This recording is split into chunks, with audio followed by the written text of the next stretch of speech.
Are we ready now, Mike? Waiting on you.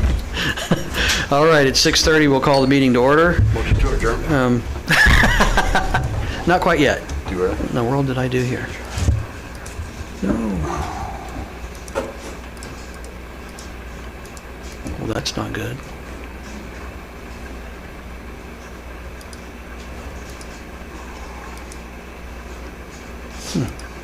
Okay.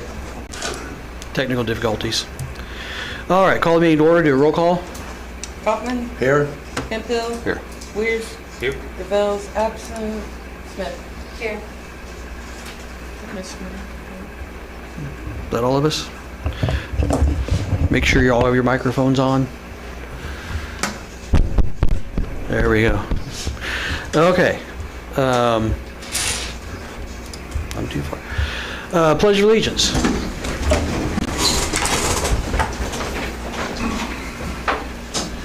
Pledge allegiance to the flag of the United States of America and to the republic for which it stands, one nation, under God, indivisible, with liberty and justice for all. John, would you lead us in a prayer, please? Dear Lord, be with the council members and the mayor and the public tonight, and help us to try and move forward and keep this community great and make it flourish. In Jesus' name, amen. Amen.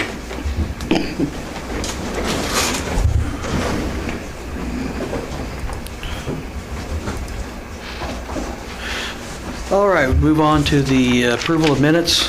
Motion to approve the July 27th, 2026 meeting minutes. I'll second. All in favor? Aye. Aye. Opposed? All right, minutes approved. Move on to the reports for the evening.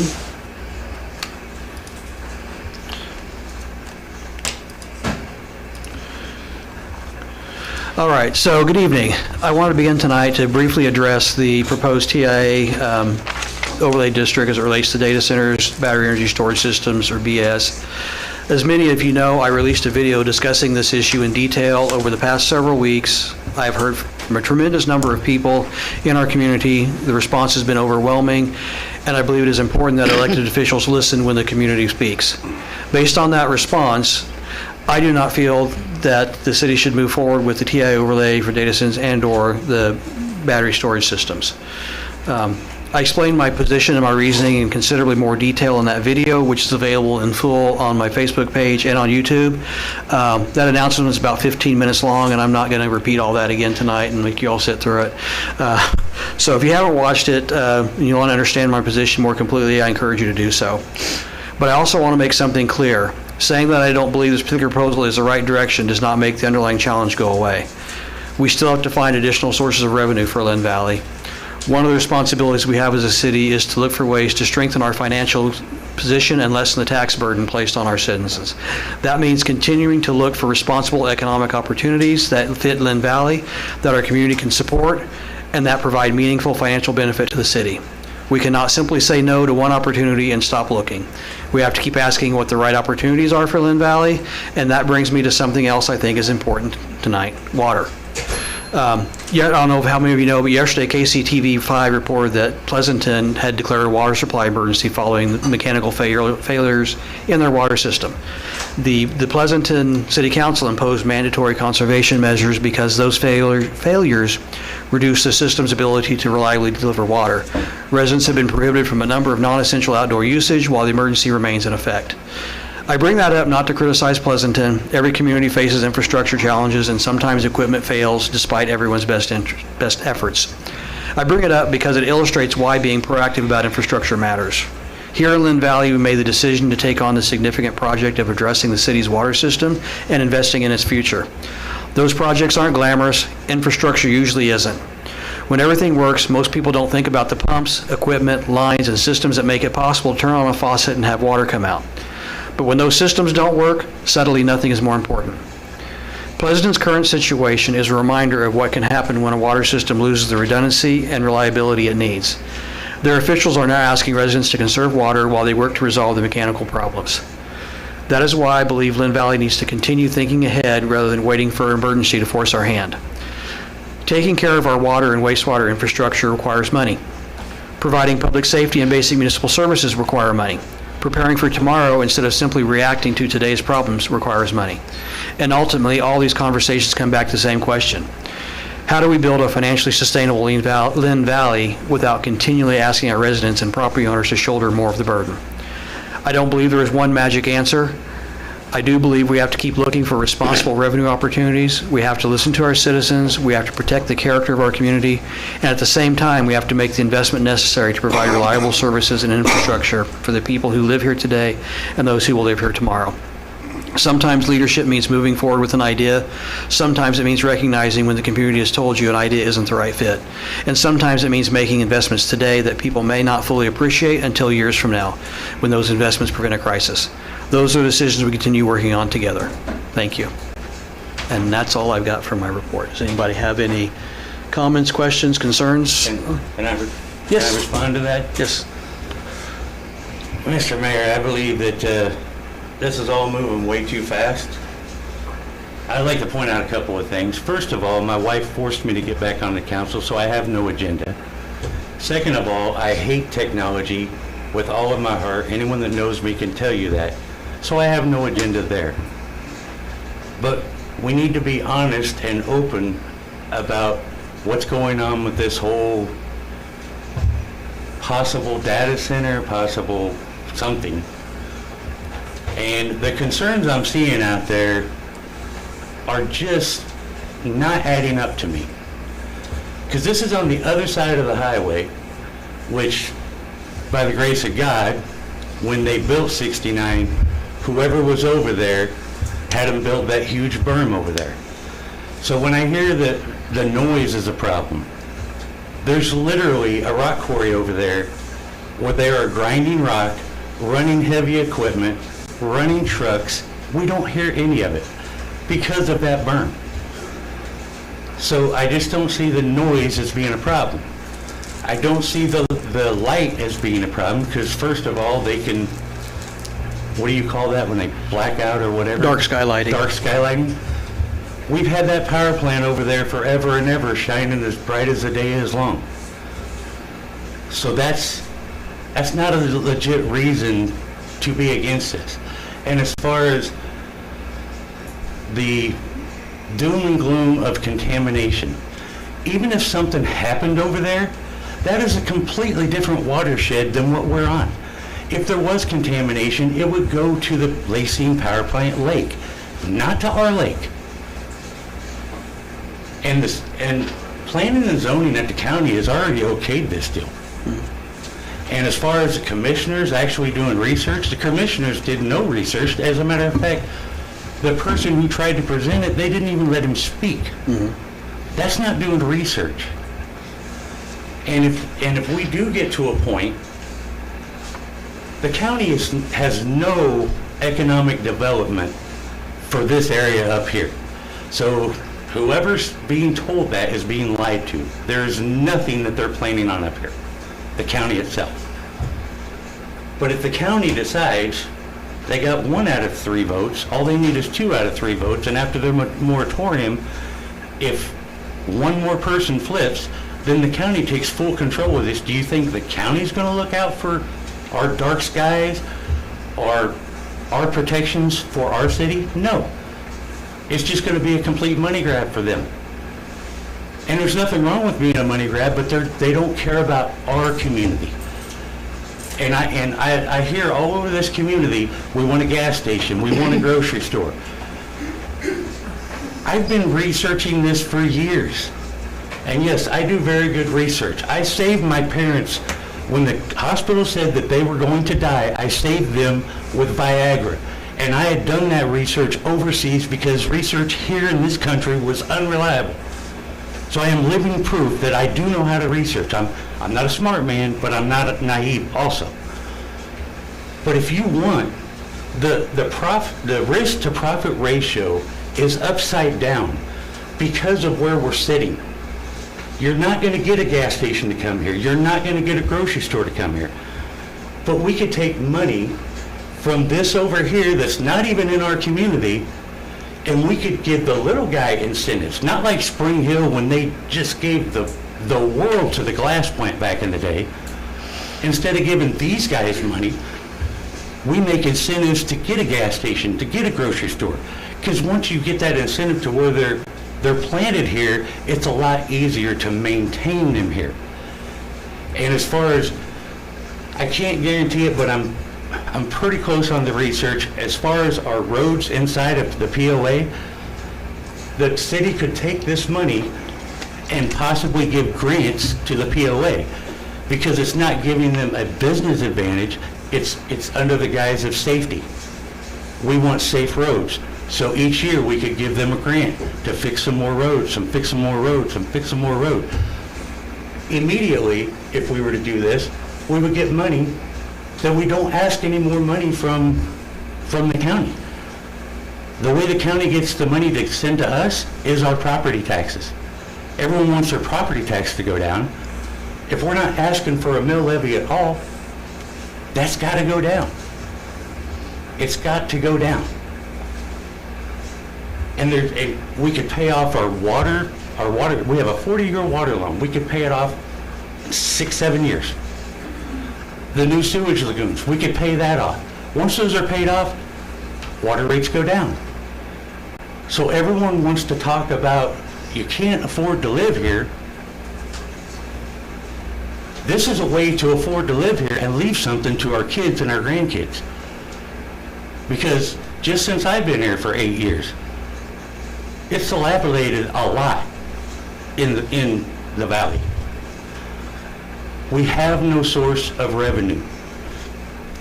This would be a source of revenue that's, in my eyes, is not even part of our community. And we would get to make the rules. We would get to set everything down. Like, you see the walls on the side of highways? That's basically what that berm's doing, but that wouldn't be enough. We would still make them put walls around their system, but the walls on the side of the highway, you don't hear the noise on the other side because the wall shoots the sound straight up. That is the whole purpose of it. We are so advanced these days in what we can do. It's not, you can't blame these data centers that have went into towns and just taken advantage. That's not their fault. They're a business. They're going to try and keep as much money as they can. But with this man doing his research and actually looking into it and trying to protect the community, I never even thought about having something like this before he brought it to our attention. And he's been transparent. And this stuff's got to stop. No one on this council is on the take. I wasn't reelected to this council. That's fine. But these other people were elected and they're good people. And that last election, my daughter called me from San Diego, bawling her eyes out. Who is this person they're talking about? Because there's so vindictive people in this community and they just want to get everybody fired up. They don't want to think about the real picture. Just like all this stuff this year about get rid of property taxes, get rid of property. Who does that hurt? That hurts the poor man. Because the state still has to have its money, so it puts it into sales tax. We all have a choice if we live in a $50,000 home or a $500,000 home. But we don't have a choice. We have to feed our families. So when you jack that sales tax up, it's the little guy that's getting hurt. Things got to be put into perspective. And I don't mind opposition. I don't mind it at all. I actually really, I've been married 34 years. I know all about opposition. But we just need to work more together and trust in each other. This mayor is the most transparent mayor since I've been here. So let's try and cut these guys some slack and think about the whole picture before we just start attacking people. And by the way, just so everyone knows, this is from my research. The community does not get a vote on something like this. The community gets to vote when there's a tax burden put on them. But as far as economic development revenue, we are a representative elected government. Jamie's going to speak to that, John. Oh, Jamie, you gonna speak to that? So I'll do it next. You're good with it. Yeah, make sure your microphone's, But that's just not the way it works, so don't concentrate so hard on that and talk to the people who actually do have a vote. And don't complain that they do. Go ahead. I'm So done. several things, and I'm talking to the council, not the public, because I represent you guys. John, you are correct. There is no public vote on ability to do certain things. The AG's on board with that. There's a multitude of different things that have come about, whether it's an AG opinion, whether it's a consensus, and things like that. They don't have the right to vote on things like that, even though some want to have it. So, and that's been established, and that's clear. There are certain times that there are votes when it comes to taxes and things like that. But on the day-to-day operations, the public votes in the governing body to make those decisions. And that's just how it works. So there's that issue. Let's just talk about a moratorium. Let's talk about those things while we're on this topic. I've seen the pitchforks and I've read a lot of the messages, and they all think a moratorium is this golden ticket. It's absolutely nothing. It means nothing, and I'll tell you why. It's a good political move because everybody goes, oh, there's a moratorium, we're done. Put a moratorium this today. Come back in 2 weeks and go, we decide we don't want the moratorium. You have every right, even if you put it in for a year, to come lift that moratorium. So a moratorium is more or less nothing except for everybody to think that something is now going to be definitively not in place.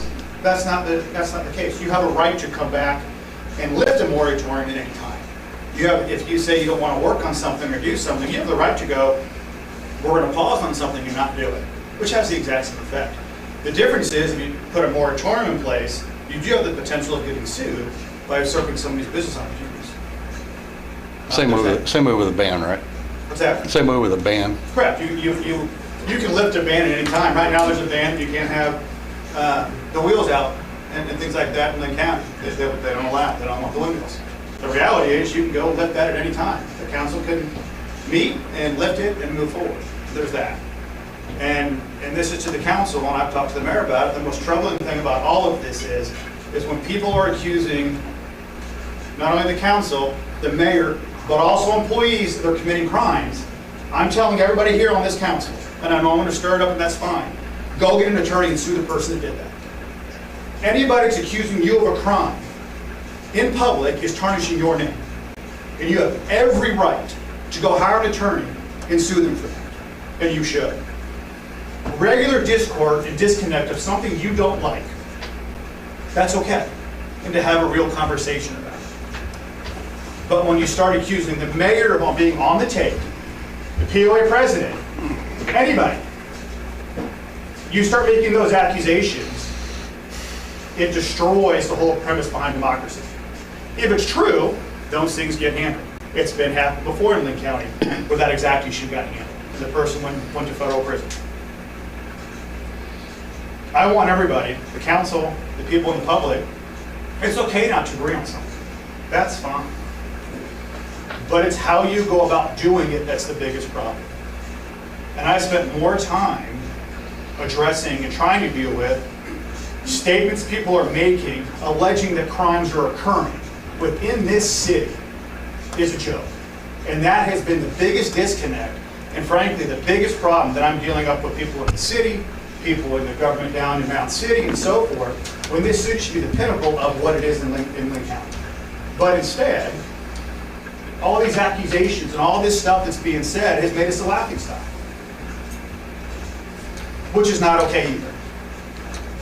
So I hope people moving forward can understand that we all have a voice, we all have an opinion, we all have different roles. The public has a role. If they don't like something, come say it. If the public doesn't like it, they can vote somebody out. They have those roles. What they don't have a right to do is accuse somebody of crimes without having information that is true. And I've seen it against POA people in previous years that have been on boards. I've seen it against people previously on the council that those accusations have been made. And since June of 19, since I started here, it's progressively getting worse. and people are seeing that history. And that's not okay. So my hope is that people understand we all have an opinion. Don't have to agree on things. You all disagree with me on a lot of things. And there's times that I'll disagree with you. That's okay. We have a conversation. But everybody, including the public, needs to make sure they stay civil. And instead of making accusations, those accusations have profound effects, not only on the person, the reputation, but more importantly, as John pointed out, the family. And that's the biggest problem. You guys all took a role, including me, including Corey, and everybody. We know we're going to get bashed on by certain people and not liked, just like the POA president. She's sitting over there, same thing. She's going to get bashed. Her husband's going to get bashed. And that's okay. But where the line gets crossed is when people start slandering all of us when that shouldn't be happening. So I'm hopeful that changes. And we are kind of stuck between a rock and a hard place here, it seems like, because if we have a landowner that wants to sell to, and put a data center over here or wherever, and we say no and the county says yes, then we got nothing out of it. And the moratorium's getting ready to lift. So what do we do? Which is the entire reason I looked into it in the first place. You were there when I learned I know about what was the whole going on, story. And, And we can't tell the whole story legally right now. Well, this whole thing started with Lister saying, go do your own research. We had no proposal or anything to consider. It was, do your own research. I'm not going to tell you what to think or what it's about. And every single one of us on the council were given that directive. Do your own research. It was at public meeting, so the public was free to go do their own research too, and not listen to crap that's out on the internet that's fake. And, go visit a data center, know what you're talking about. And it was really offensive to see citizens of my community come out and say, what is the council trying to sell us? We weren't trying to sell anything. We were doing our research just like we're supposed to do. When they've said over and over, do your due diligence. You didn't do it on this, you didn't do it on that. Then when we start to do it, you get kicked anyway. Well, you are correct. The county has the election at any time, whether it's by expiration or whether it's by choice to lift anything they've done. Mm-hmm. And you are correct. They very well could say, we want to put a data center over there. And frankly, this isn't the case. Let's use an example. Say Caterpillar decides they want to go ahead and put a plant over there. They can go do that too. They can do whatever they want. That is technically county. So the question that begs is, one, I've never heard somebody say, don't go do research and educate yourself and continually educate yourself. No one is saying that there actually is going to be a data center there. The question is, could there be? Sure, there's no question. The question is, do you continue your research and continue what you have to have a better understanding of what something is going to be? Because let's say, for example, that does come to fruition and there is a proposal that comes to this council. If you're not educated, then it doesn't make any sense. And I think what people are asking the council to do is to stop educating yourself. Education is power. If you have no power, you have no education. And that's one of the most important things, and I teach them all the time still, and I do a lot of that. That's the one thing I teach them, is to always educate. You might not like the position that people have, but educate, educate, educate. And to say that, stop, we don't want it, we're not going to do it, well, you can say that, unless the county puts one in, and you have zero control. John is correct. Zero control on what they do. And I don't think anybody wants that either, especially if you're talking about revenue of millions of dollars. I want to throw out a tragic story. When we were working on the water project, and I will admit, I wanted on the council because when I was in high school, we didn't have indoor plumbing. We lived out the land. Water meant a lot to me, a lot. So that's why I was more than happy to get on the council. But when I was tasked with being in charge of that, before we ended up hiring Daniel, I did my research. I went down to Rural Water One. I told them, every city in the state of Kansas has what's called home authority. That means they can choose what utilities are in their district. And I was driving clear down to the Lake of the Ozarks, working and driving back for council meetings, and then turning around and then coming back the next night, because the statute said I had to go to those meetings. I had to show good faith. And I got to where I was like part of the family down there. We couldn't talk about water, but we would joke about anything else. And I was told that only God can tell them what to do, and he's going to have to ask first. So they just kept denying. Before my first meeting, I sat with Mike Mishler for 3.5 hours in his home. He was the president of the Rural Water District at that time. And I told him all the research I had done. And he's like, well, we're going to need like $1.5 million. I said, no, you don't have $1.5 million, because all of your infrastructure is 40 years old, which infrastructure is meant to last 40 years. That's why the USDA has a 40-year loan. I said, and you don't have any documentation on repairs or anything to do with your infrastructure. I said, you can't do that. By the time I left that man's house, we did have to pay him because they were going to lose customers. It had to be fair. But by the time I left that man's house, we basically settled on $750,000. 3 years later, after they went through 4 lawyers and we had to hire Daniel, they finally got it through their head that home authority is a thing. And they settled for $667,000, if I remember correctly. But we had to pay Daniel for years, and they had to pay 4 different lawyers for years. So what was the whole point? And I tried to tell them from the beginning, I graduated right out there at Prairie View. I'm not some Johnson County coming in and trying to slick willy. I'm trying to be honest up front with you. But we had to waste all of that time and deal with all of that controversy from rural water people saying, oh, they're not going to do that. I just don't want another tragic story like that. It was a complete waste of, the only people that made money on that deal was the lawyers. And I'm not complaining about Daniel, because Daniel did a heck of a job. You're not wrong. That's a true statement.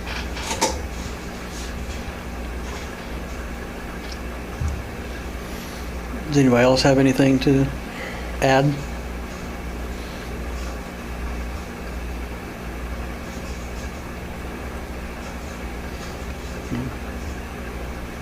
You can speak too.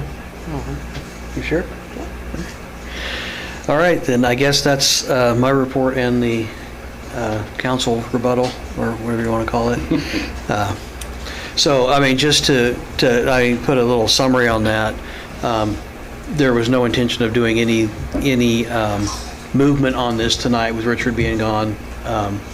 It sounds like it's something that council still wants to continue discussing before any decisions are made.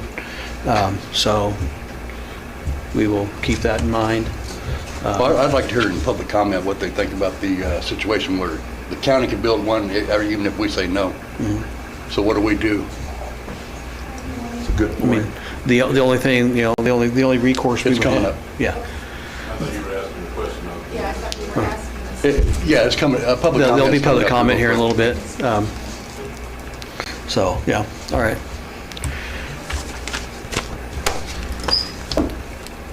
Clerk report.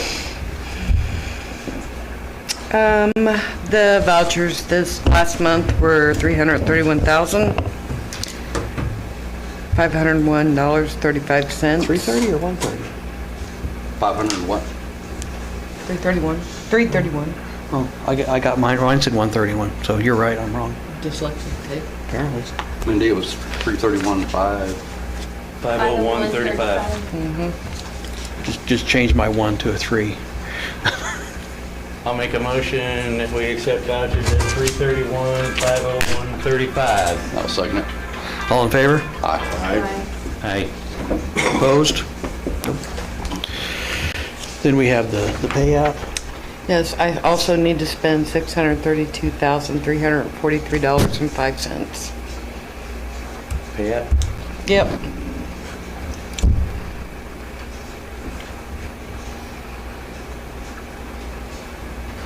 I'll motion that we accept the pay application of $632,343.05 The second? What's it for? for the water project. I'll second. That is engineering, BG Consultants and Engineering.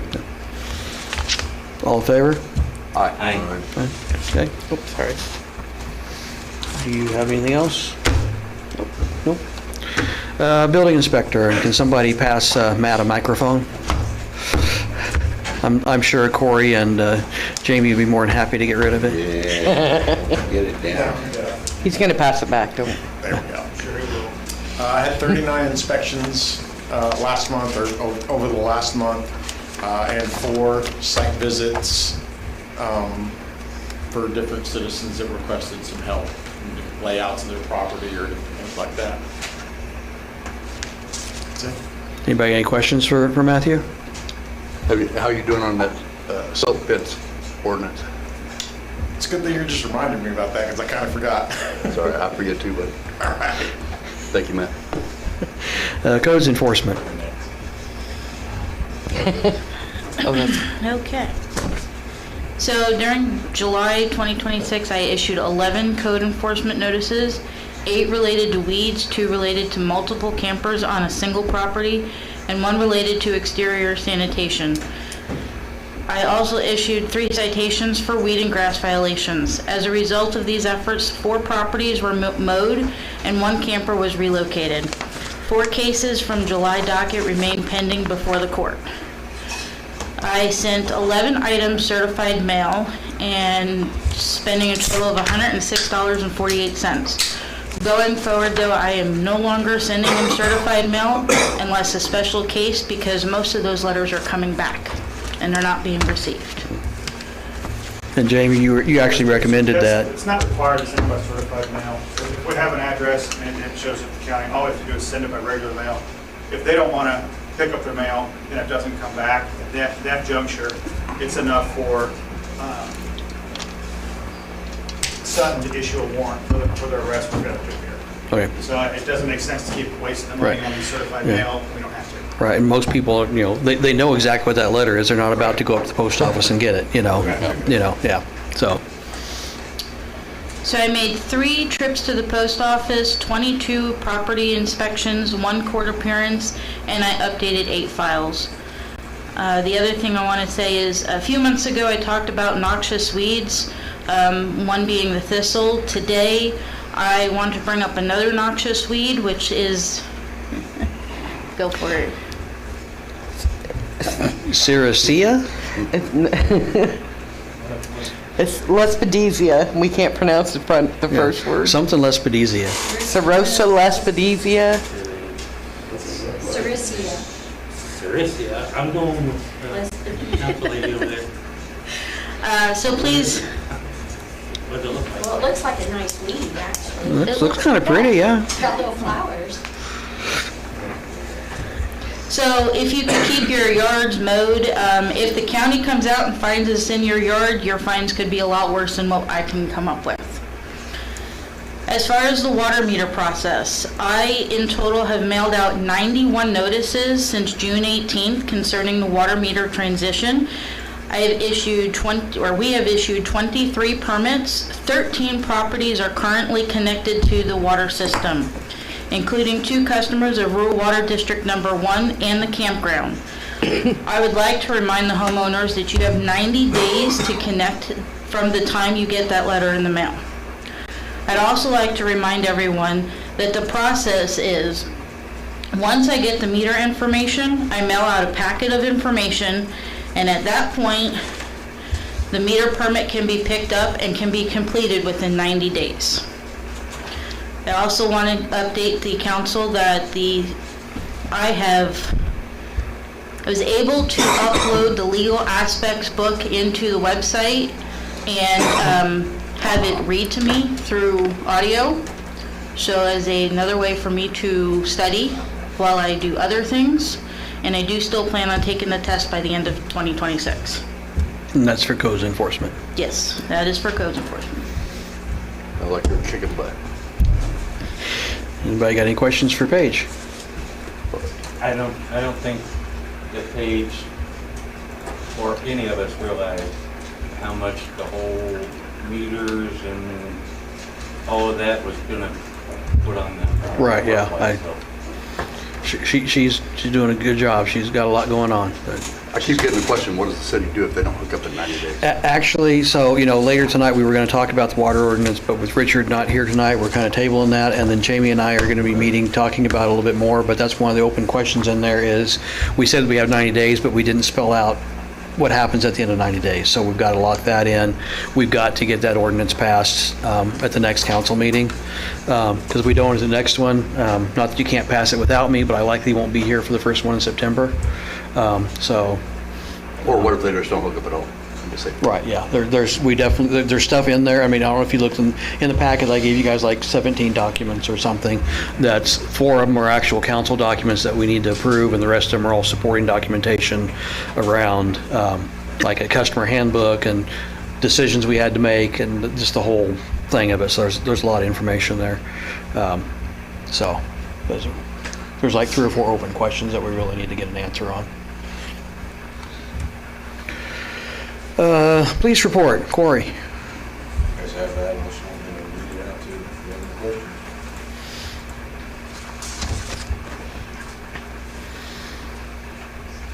Does it show his report up there? I can't see Yeah, it. yeah, basically he had 4 property theft reports, identity fraud, and threat domestic violence. Thank you, sir. I was good to see that part. And then he also was going to ask, were you going to ask about the officer tonight? Yeah. Okay. We have it built into our budget for a 3rd full-time officer, and I would request that we fill that position tonight with Curtis West. He's a full-time certified officer, he's been working in Lacey for, I think he's 4 or 5 years of experience at this point. So we're poaching one from Lacey? Yes. Cool. Bring him up, put him on full-time, and we're starting out at 27 an hour on a 90-day probation. You get a motion to approve that? I'll make a motion to approve the police chief, Warden Morrison, to hire a 3rd officer. And what was the name? Curtis West. Curtis West. And since $27 an hour for 90 days. and you should second I'll that, second. yeah, because you like the name, right? Yes, sir. All in favor? All right, we got another officer. Has he already indicated to accept and all that kind of Inside stuff? job. What's that? Has he already indicated to accept and all that? Yes. Yeah, Okay. we give his notice, so. Yeah. in a couple of weeks. Cool. And the fire department report is huge, so I don't know if we'll have time to read that and look at it right. Well, according to what was at the fire department, there were no calls last month, But so. we didn't have any fire calls, we had 13 medical calls. Cool. But yes, knock on wood, we have not had any grass fires and normal summer stuff. With as hot as it's been, that's amazing. Yeah, that's amazing, yeah, It's just been pretty nice. yeah. Sewer report, basically, this is what, Paige, I've been confusing this, I think we've been kind of confusing it ourselves for the last, we've been combining the actual operation of the lagoon and water system with the projects. The project reports will happen the second meeting after our monthly meeting with B&G. So from here on out, we're going to try to remember to only talk about the operations.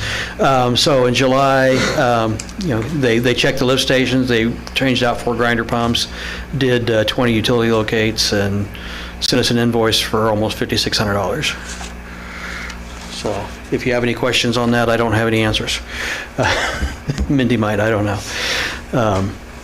And same thing on the water. So, there were water tower alarms that went off, and, we, who all gets those besides me? Somebody else, Richard, but he's not here. They performed the necessary water tests. They did 73 utility locates and sent us a bill for almost $9,500 for their services, so. I didn't go look for myself, but they've been saying the road's pretty rough around the water tower up there. They put some more gravel in, right? Fix it. around the water. Waterfill? Yeah, Yeah. yeah. I was hearing it's pretty rough up there. Yeah, a lot of that's coming from the POA overfilling the trucks and the water washing out. Did they put AV3 in there? Because that stuff just turned to concrete. I don't think it's 83. No. No, it's just loose gravel, and a few people have brought that to my attention, Yeah. that they're overfilling the trucks and they're washing that gravel out. Maybe doing a little concrete pad. Like, Yeah, might be a better- the problem is, and I think a concrete pad's a good idea, but we're gonna have to shut that fill station down for a few days for the concrete to cure, and so there's no way that can even happen until the POA gets their meter and they start using that one, so we can shut that one down for, like over a weekend or something. Can we try AV3, because that stuff turns to concrete after a while? I don't have an issue with that, but no, they Might just be put. cheaper than a concrete pad. They just put, I'm not opposed to it. yeah, I'm a fan of AB3. yeah. 1,400 ton. I know all about it. Does anybody know how Yeah, that works with the loose gravel underneath? we also asked the POA to stop overfilling their trucks. Actually, it's Richards. Richards the water. Yeah, He's not here right now. that's true. Does anybody know how that would go with the AV3 on top of that loose gravel? How it's set? Because I've just put it on the ground and it turns to concrete. Yeah, I don't know. I don't know about putting it on loose gravel. We'll definitely, we should look into it though, see what we can come up with. First, citizens' participation, limited to, this one is normally limited to agenda items, things that we have talked about or are on the agenda. 3 minutes per speaker, 30 minutes total. We may or may not ask brief clarifying questions, or we may or may not answer questions during this period. So if there's anybody out there that would like to speak, we can hand off the microphone. And, yeah. You. Here. They're more than willing to get rid of theirs. And if you'll just state your name. Oops. And we have another one of these coming up at the end of the meeting where you can talk about anything you want to. Yeah. Well, I just wanted to talk about brainstorming, and I really agree with every comment you made. Oh, sorry, could you state your name? Oh, Kim McBee. Okay. I agree with every comment you made. And do I think a data center could potentially come in that area? Absolutely, I do. I want to say thank you all for your work. I hope I was respectful in things that I've posted. I don't think I said anybody was a crook or anything, but I've met with a lot of people this week. There are land speculators looking at that land. I can confirm that. There is an option on the table for a quarry already. The owners are holding off because they want to make the most money they can. They want to make 10 times the value of that land. With that said, that corridor was never designed to be heavy industrial in the future. And I think that if you go back and listen to the county meetings, that's where the county is coming from, and the reason they put the moratorium in place is that the land that is, I mean, we have a lot of heavy industrial already in our area, south of the power plant and east of the power plant. We have proposals east of the power plant that have already put in solar and battery storage systems. So I think the county sees the 399th Street corridor as potential future commercial area. And they want to protect that. At least 2 of the 3 council members do, if you read the newspaper article or you go back and listen to the council meetings. But they could flip next year. I mean, we can say no to a data center, and absolutely right, next May, when the moratorium is up, if they keep it in place that long, they can go for it and allow it, and we won't see any of the revenue. That's the downside. Nor have any control over Nor the having safeties and control over the restrictions. building. Absolutely. There is no win-win in this. I guess the win-win would be next May that they're developing, I believe from the planning and zoning meetings I've listened to, that they're developing code now for data centers, battery systems, etc. But we don't know what that's going to say. You know, I mean, it's anybody's guess. So my biggest concern is, do we want to have as much control as possible? Now keep in mind, I've talked to a lot of people that are fighting this in Osawatomie, and who who I would consider to be grassroots experts in stopping data centers. And I have been told there are some data centers that do it right, but there are others that don't. Most of them don't. And,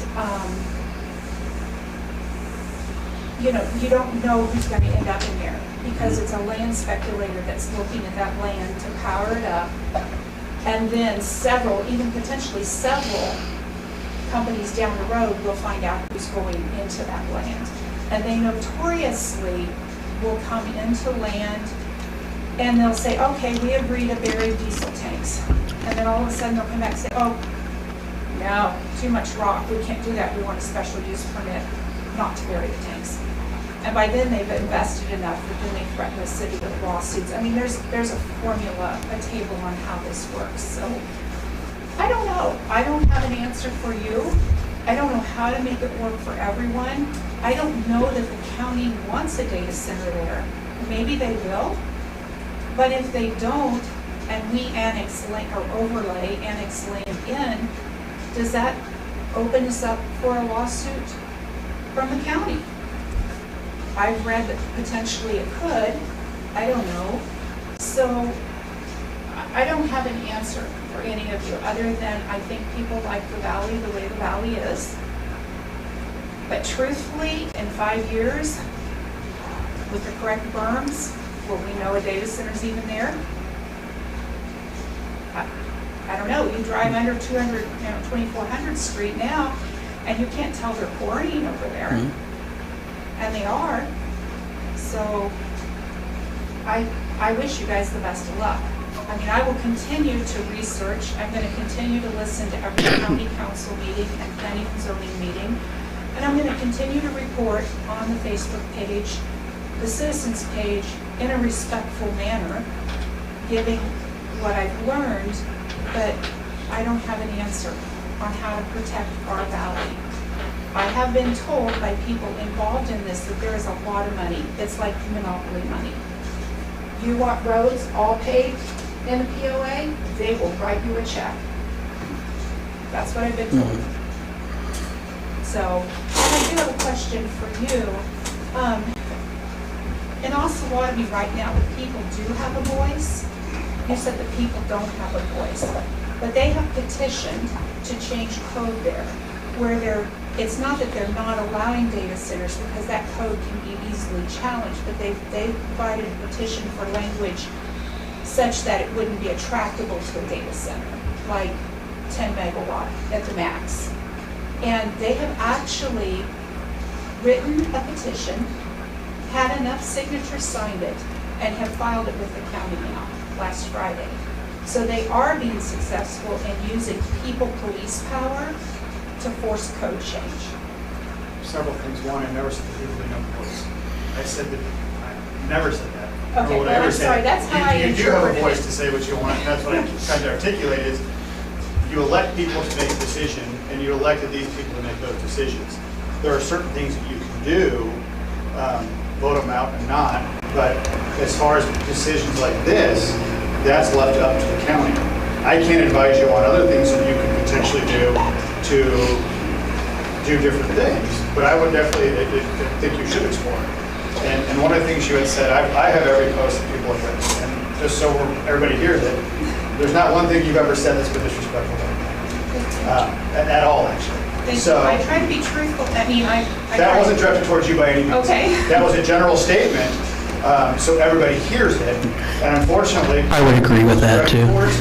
The people it's directed towards are the ones that probably aren't going to listen to it, and they're going to continue the content. So, but that was by no means directed towards you. But no, they're unfortunately, or fortunate, depends on which side of it you're on, is you elected people to be in office to do a certain job. And there's AG opinions, and there's a litany of things that say that's how it's supposed to be. As far as what you're discussing, I would advise you to talk to an attorney. There are different petitions you can do for various reasons, but I can't advise Right, them. no, I know you're the council's Correct. attorney, but I do know that Osawatomie is being successful in doing a people police power petition against their council. So I just want to set that straight here, that it can happen. And they do have it in front of the county right now. It's past the county's legal. It was submitted to county legal first, and it is a valid petition to change codes. So people do have a voice. I know we have you elected to represent us, but if the majority of the people don't agree, there is a people's voice that can be heard. My statement wasn't about people's voice, it was about a Oh, no, vote. I agree The with vote that we can do. all of your comments. But I have not talked to anyone on the council about this, but I think it might help you moving forward. I have no intention of backing that battery storage thing. I know she said it was only a 1 acre and they only use quarter acre of it right over by the substation. It's not worth it to our, in my opinion, it's not worth it to our community because it was going to bring us like $30,000 a year or something. Yeah, the money isn't worth it for the hassle. But that's in just my opinion, and I'm willing to vote against that whenever you guys want. Everybody sees, I know I'm about out of time, but everybody sees this money falling from the sky and they're gonna reach out and try to grab it. But I think if we look at the vision that the county has laid out, and they have a vision, a development plan, this sector, this area on 399 was never laid out to be heavy industrial. It was laid out to in the future be commercial. If you go back to, I don't remember, one of the council women gave a very nice speech about it in one of the council meetings. And there's also a newspaper article in the Lynn County Journal that discusses it, what it was envisioned to be. So I'm just saying if we want to follow what our county Ma'am, has how long have you been here in Lynn Valley? about 2.5 years. 2.5 years? So how well do you know the county? Because I know them very well. You know, We pay 65% of the taxes in this county, right here in this city. They have assessed everyone in this town over and over. They built that Justice Center, which is, 3 times budget? And they just keep taking the money from us. So, not a big truster of the county. When I went down there and talked to the county appraiser, she goes, well, you have amenities and stuff. I said, we don't have. What do you mean amenities? Like in the POA, she said, no, you got like gas and this, and I said, we don't have that in Lynn Valley. We don't have anything. I've never had anything but good, open conversations with them, but that doesn't, I'm not here to debate that. I'll tell you, they can change on a dime. They can approve a data center next May. I'm not telling you they won't. That's what I'm telling you. I don't know what the win-win is, and I don't know how to make everybody happy. That's why I don't have your job. But anyway, that's all I gotta say. I can tell you how to make everybody happy. You can't. Yeah. Mindy actually gave me a little thing for my desk that's a little taco, and it says, you can't make everyone happy, you're not a taco. So,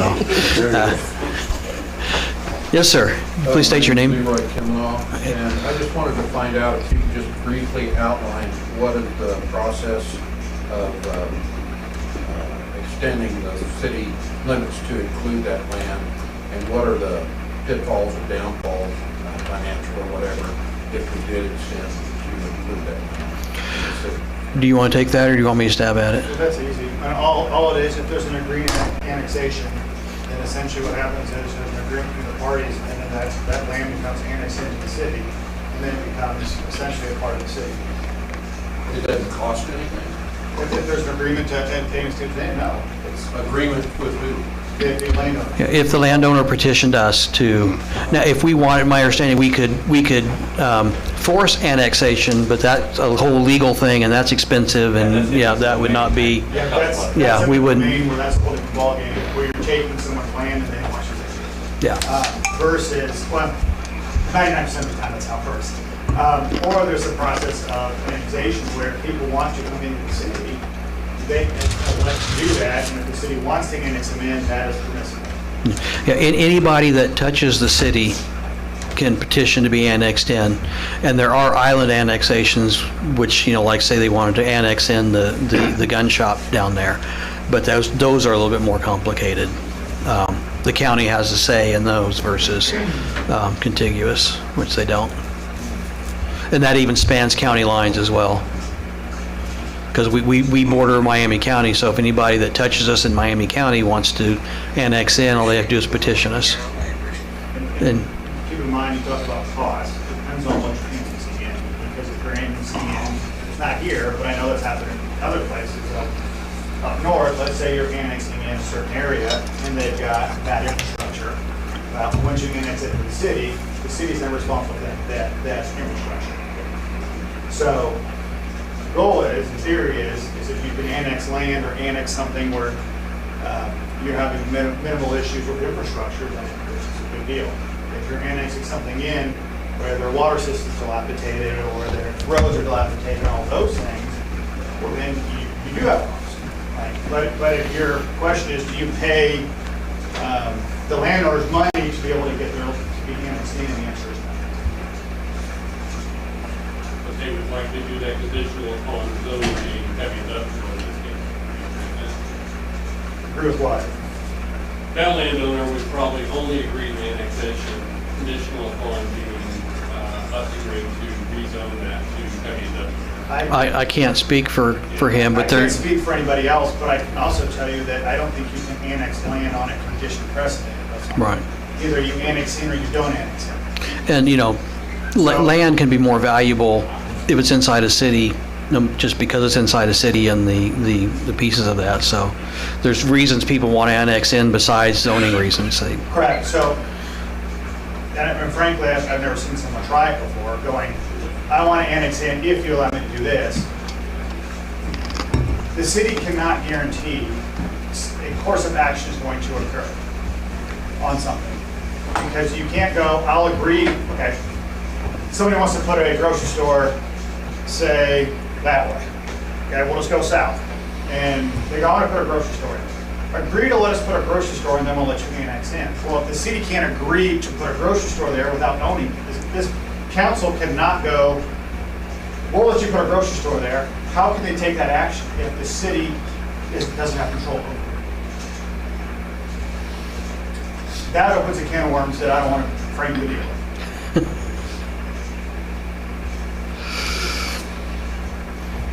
Is there anybody else that would like to speak? She does. Please state your name and. We don't. Stephen Hash. I understand people were talking about 399th corridor. Is that in Miami County? Yes, sir. Okay, so heavy construction in Miami County, Lynn County is going to have nothing to do with that. It's my understanding from the person that I spoke to last meeting is that because the bulk of the land is also Lynn County, that Miami County piece will also fall into Lynn County. For voting wise, for annexing wise, that we're given the. There's quite a little space between here, between Lynn County line and Miami County. I mean, and 399th Street. Well, and I think, I can't speak for the person I talked to, but I believe that they are wanting to keep that 140-acre tract that butts up to 399, where Newfront currently has their camp. Right now, there's only a road on 2400th Street. You have to drive a couple of miles through that road to get to their camp because there's not a road off of 399. They would punch a road in. They would keep that. Are you talking about the campsite where they have their concert every year? No. Whatever? Not The youth camp. No, the youth front. The youth Is that in Miami County? Youth front camp spans the Lynn and they The have. asbestos, Yeah. yes. Okay. So they would keep that 40 acres, they would sell off the 260 acres that sits off of 2400th Street. Yeah. And they do have, like I said, option for quarry work already on the table, and they do have land speculators looking at that land. I can't confirm that from my conversations. Well, I got a sister that's totally anti-data center, lives in Tonganoxie. She's crazy. Now, people that are totally against this data center thing, how many of them have actually gone to a data center to check it out? other than listen to what they hear on their cell phone and stuff. That's what kills me. People want to say no to something and they don't really know what the hell they're saying no to. And I think we need to have some good paying jobs down here, so they got a reason to maybe open a store in Lacey or give us a gas station somewhere real close to here. Was that where they, I understand that property that's right there at 399th on the west side of 69, that it's for sale right now. Yeah. Somebody said something about they might put in one of them giant gas station for truckers. And stuff like that. They tried to do that several years ago. Actually, it did not get turned down. I actually found out that the Miami County was going to approve it, but the landowner withdrew the application because he didn't like all the negativity against it, and so he withdrew the application. Okay, I think, my personal feeling was I would have liked it there, somewhere stopping at gas on the way in the city, but, No, she doesn't need to be taken off. She just didn't like You want to rebut his statements? Is there anyone else? Anybody else want to get up and talk right now? All right, we'll move on to the next thing, and this is not on the agenda. This is something that came up this afternoon. We do need to go into an executive session for attorney-client. 5-10 minutes. Yeah, can we get a motion to Motion to go into legal for attorney-client? attorney-client. Return in at 7:45 to this room right here. Right. Second? All in favor? Aye. Is it all right if we all sit down here? I didn't put return on. All right, we are back with no action taken. Don't make me pick up my gavel. Check that before you. Order in the court. So we are back with no action taken. As soon as Mr. Hemphill gets back, I will have a question to ask the council to approve. We'll wait a moment. Would anybody like to sing any songs or do a little dance or anything while we wait? Curtis, you want to do a jig, do the river dance? Now we got 2 minutes. I couldn't even carry a note if I had a handbag, so. Well, I could sing, but then everybody'd run out of here screaming and their ears bleeding. And there you go. How about beatbox? Can you beatbox?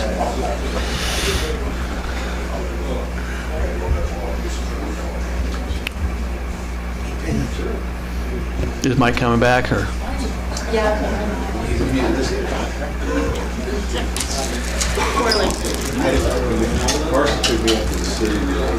The Honorable Mr. Hemphill. Thank you, sir. Sorry, we took the bathroom, not together,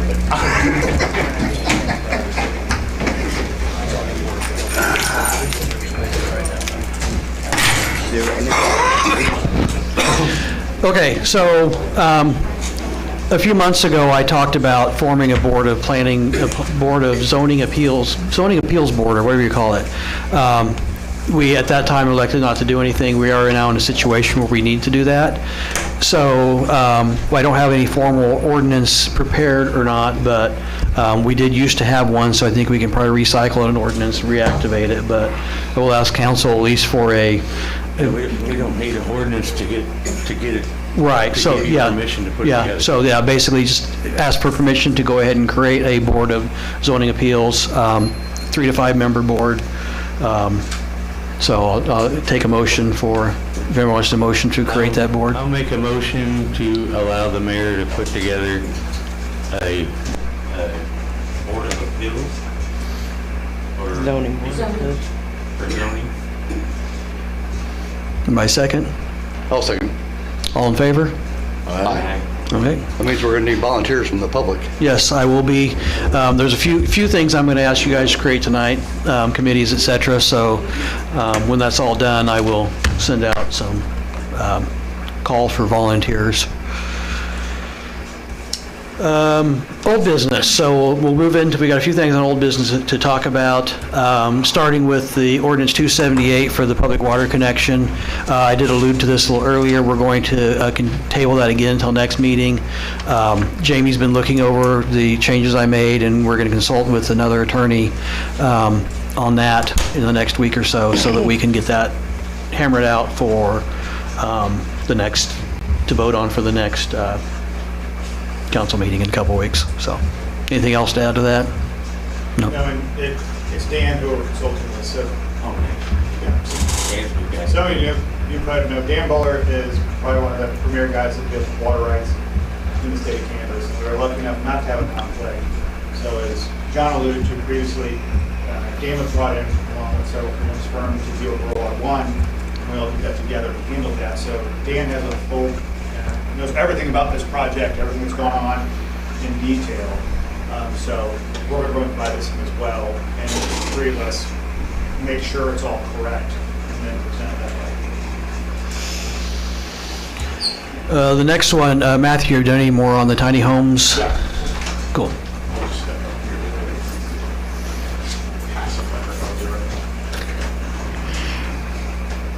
Okay, so Article 7 of our zoning ordinance covers the R2 lots, which was discussed for the tiny homes, and only the R2 lots, not the R1 lots.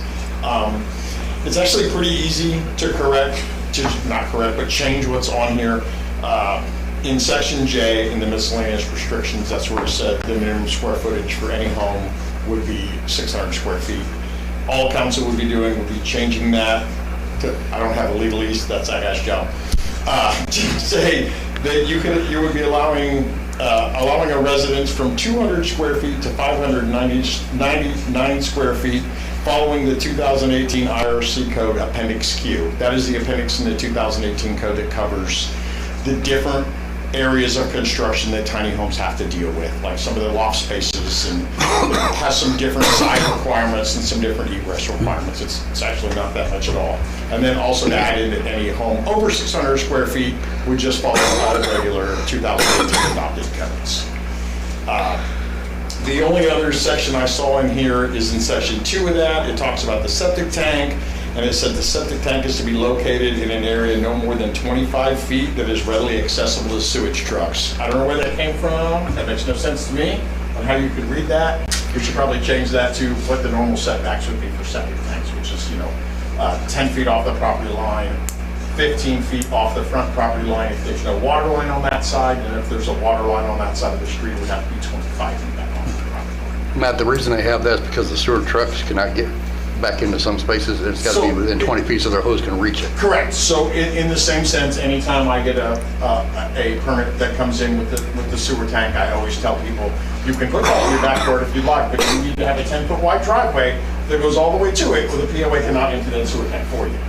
So when I said, if you elect to do that, that's your choice. But if you don't put a driveway in and they can't, it's got to be 10 feet wide and it's got to be gravel, they will not enter it. So I always let everyone know that. But just to say randomly 25 feet anywhere on the property seems kind of weird when we have some specific setbacks from water lines and issues of that nature. Is that the same one that requires a holding tank but does not require you to connect to it? Oh, no, so though this does require you have to be connected to a holding tank, it does require you have to be connected to all utilities that are present on your lot. So obviously if there's not electric there, Evergy's going to bring that to you, so you can hook up to them. So sewer tank, obviously wouldn't be near the grinder pump system because none of those are R2 lots. Right. It does say if the city water line eventually runs in front of your house, and it says right now if it's already there, you have to hook up to it. So would there be any, I know that those numbers for the size, the minimum square footage had to do with a formula based on occupancy? Correct. So the minimum square footage you can get out of the IRC code would be 190 square feet. And that is, you're going to have 50 square feet for your living room. You've got to have 70 square feet for a bedroom. Whether they're combined or not into a single space doesn't matter. And then you have to have your bathroom. and you can have a little kitchenette.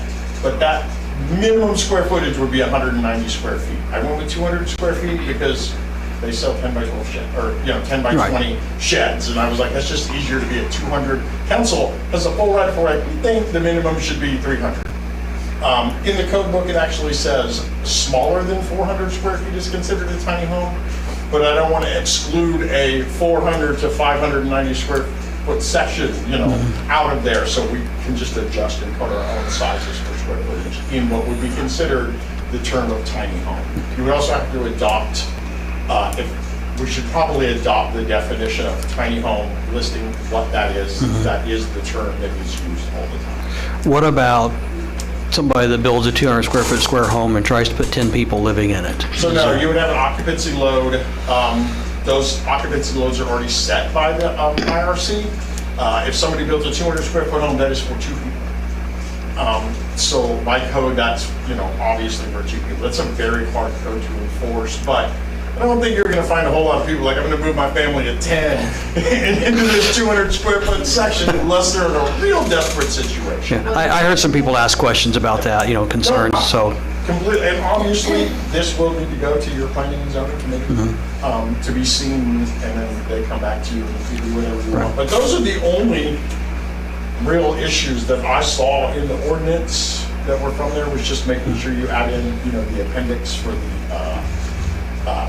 the codes on it, because there are some different scenarios as far as like egress goes, as far as height to go for loft spaces. Stairways up and down the loft spaces are addressed in that. I think you said R2 lots, you're including camping and multi-purpose. Camping and because R2 lots were lumped together. Had they been separated out, I would have went straight for camping lots. Right. Since they were R2 lots, since multi-purpose and camping lots were lumped together, it's just got to be R2 lots. And you said most of them don't have grinder pumps. I think some of the multi-purpose lots do. I think Lou's got a grinder pump, though. I don't know for sure, and there might be some of the multi-purpose lot on the grinder pump system, but obviously if they were, the code would be they would have to tie to the grinder pump system. Right, I'm just saying, I think some of them R2 lots have grinders.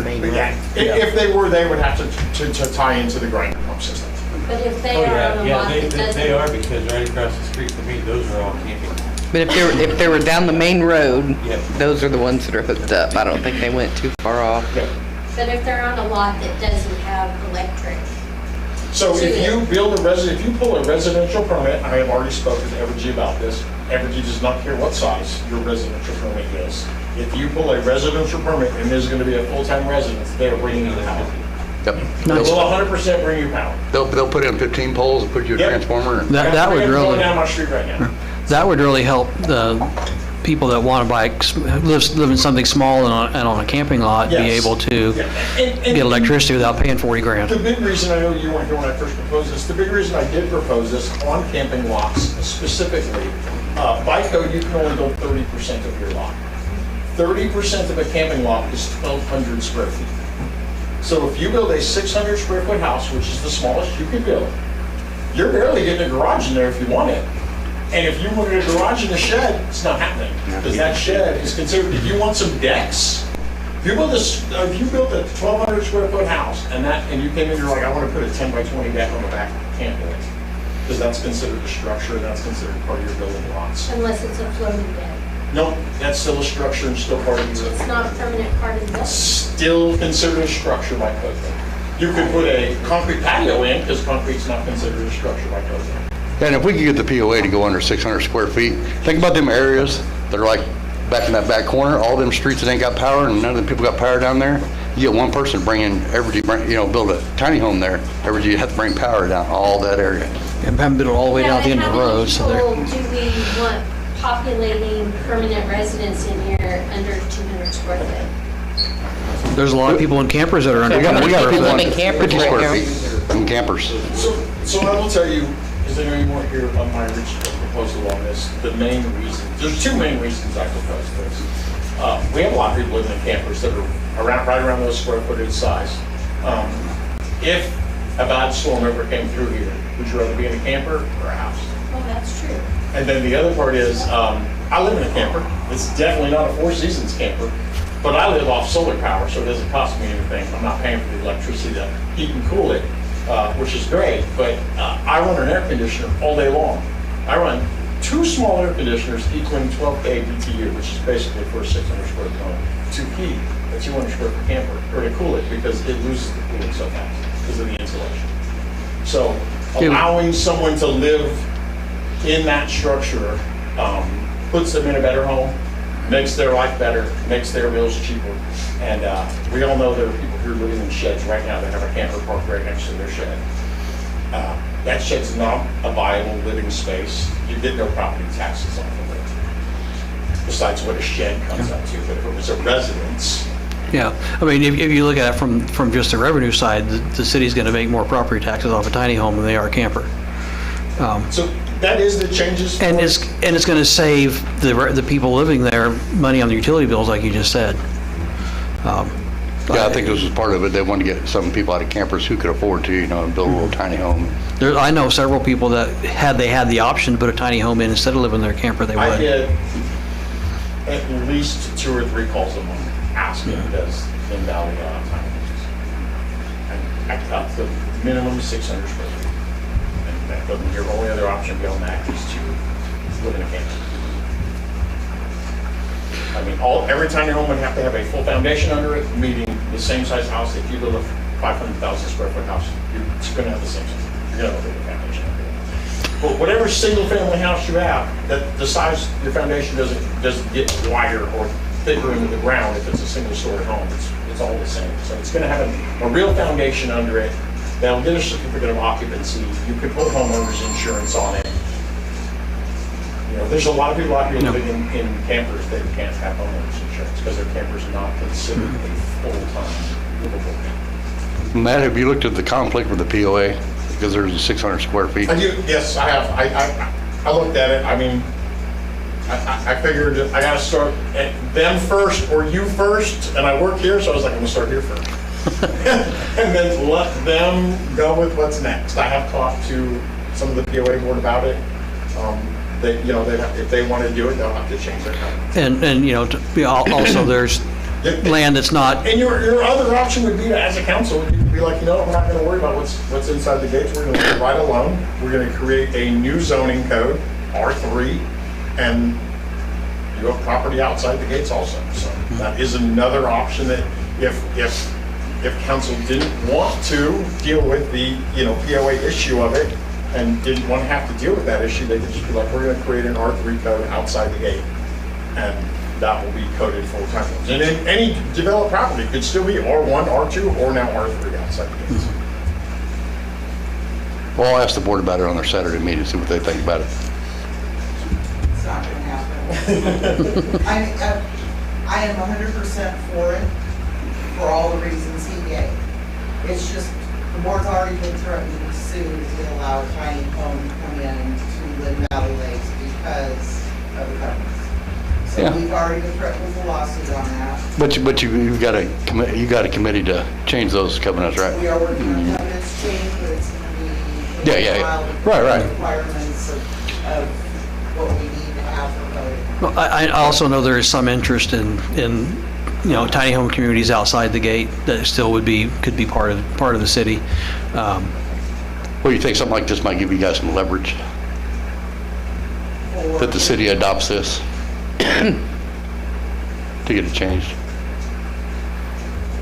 For some people, for other people, they're not going to care. Right. I think you just shift it and put a classification outside of the gates, and things start to get built, and it takes off, then I think you're going to see the shift within the gates, because that is revenue that. Well, I hope Right. we see the shift within the gates on that as soon Yeah. as possible. Like I said, as long as it's in our covenants and we've already.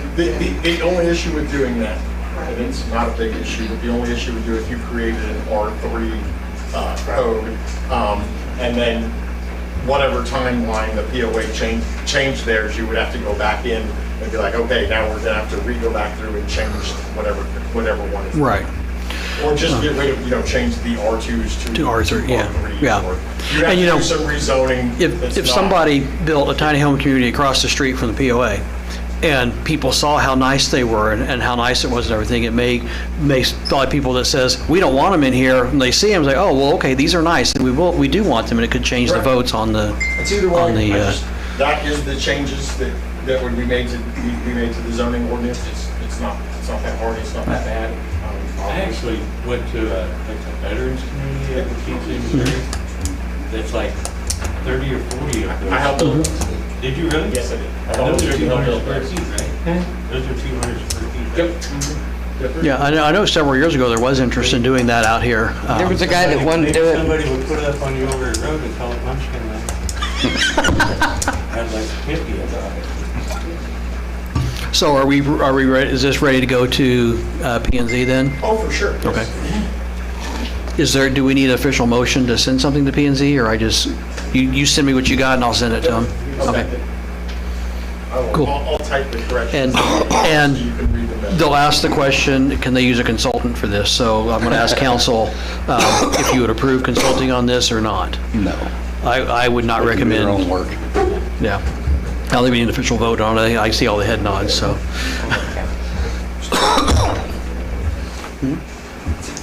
Okay. So I guess, anybody else have any more questions for Matt? Yep. Okay. Thank you, Matthew. Thank you. City Hall plans, Curtis. I'm currently redrawing up. So, yeah, I had a couple of the ladies come by.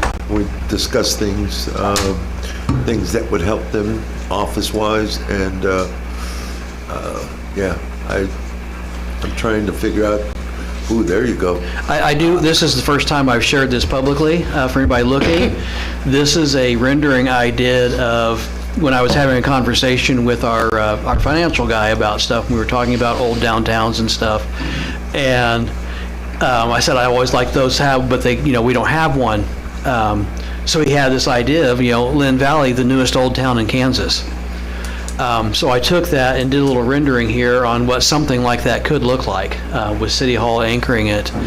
They would still just be barn dominium type buildings with a facade on them, so they wouldn't be these expensive builds, but would give our town a little character. So since we're talking about it, I almost wanted to go ahead and share that. Yeah, so on the City Hall building, it would be basically a rectangle run front to back. The other facades of the buildings you see on the sides, the saloon, the restaurant, whatever, those can be rectangle barn dominiums built on the sides of that. The front facade, you can put anything you want, change, the town or whatever. So just keep in mind that that can be built. So in the City Hall, so right now we're trying to figure out so many offices, how many square feet. We talked about too expensive to go with a full basement, but there has to be some type of basement for the employees that are constantly there. Plus, we talked about this last winter when we had tornado sightings. It was a big issue in Lynn Valley not having any storm shelters. So if we could do maybe half the building underneath, that could work not only for future growth in the building that we could add to it, thinking for the future. The basement could be unfinished, but it could be used as a storm shelter for the people that do live in trailers and whatnot, or don't have. So that's something we need to think about. But yeah, right now I'm drawing up the plans, and my office, I kind of need a disco ball and a jukebox, but we'll work on that. We'll work on that. How many square feet are we looking at? So I'm right now rendering a building that's 100 feet by 60 feet. So that's 6,000 square feet. And would it have like a central area where meetings could be held? Yes. or community So there's going to be a meeting room, forums? a room similar to what we have here. I'm working on drawing up ADA bathrooms, and currently I'm sitting at 9 offices. You got a picture of that? And so also incorporating certain things like on the outside, like I showed some of them on the patio. I did the metal, the outside metal. There's no reason why we couldn't do 9-foot ceilings and do metal on the ceilings. It's going to be cost effective. It's going to be a lot cheaper than drywall. Probably be half the cost of drywall. The drywall, the walls would do metal. I really love their copper color that they have. And it kind of plays off the old buildings that they used to put the old copper tin roofs in. If you go to Amsterdam or anything, some of those buildings have that. Most of those tin roofs have been painted over. But so it's just certain things I'm looking at, drawing up, and then going back and forth. And so it's work in progress right now. A few people requested windows that opened in their office. So, we're just trying to play with different. This isn't the Taj Mahal. No, Definitely not. We're not trying to do that. We're trying to keep it budget friendly. Yeah, So, and this goes to being fiscally responsible because we're paying $20,000 a year to lease this that has holes in the floor that has little to no insulation that costs us more. And we get no value out of it. Right, and we would own something versus continuing to pay for a building that's falling apart. I'm glad you pointed that out because there was an online comment about why do we need a new city hall? And so it's clear that a lot of people aren't aware of the structural issues and conditions of these modular units. These that rent-a-pods are terrible. Yeah. are currently, Yes. and the cost. Yeah, and we're committing to not increasing our spend to build this. You're gonna take the payments that we spend on this, the monthly payments, you're gonna put them towards City Hall. Yeah. Curtis, I got a question. Yes, sir. My wife actually has a question that I couldn't answer. Why are barn dominiums so much cheaper to build? Typically, sometimes they're not so much cheaper, but there are benefits. Low maintenance, for instance, the metal. So the home I built there at the top of the dam, I'll be gone off this planet before any maintenance or any painting or anything's going to be done. So if you do anything, also, since I've moved back to the Midwest, in California, most structures are stucco. Okay, so you have a lot mild climate. Back here, the freezing temperatures in the winter, the harsh rain in the summer, it just tears wood up. It eats wood alive. The metal siding gives you an opportunity different for low maintenance. Also, a lot of barn dominiums are pole frame. This county does not allow you to live in a pole frame. It has to be stick built. But there's a lot of benefits insulation wise. My place, there's a lot of different things, little things you can do. I mean, you were talking about how low your utility bills are, which would carry through and save the city a lot of money compared to what we pay to heat and cool this thing. They're Nobody's probably living there, ease right? of construction. True. They go up a lot faster. Yeah, they Most three part. kids framed my house in 8 days. So I was cracking the whip and they're Amish. So Well, a lot of people don't know this, but basically where we are right now is just like a camper. In the wintertime, it is so hard to keep it warm because Water lines all freeze under. water Yeah, lines water lines every year. freeze. Corey's gonna fall in that hole behind him one of these days, yeah, I haven't had any issues myself at my home with anything freezing or Right. and my heat and electric bills are pretty decent here, a lot less than what they were in Olathe.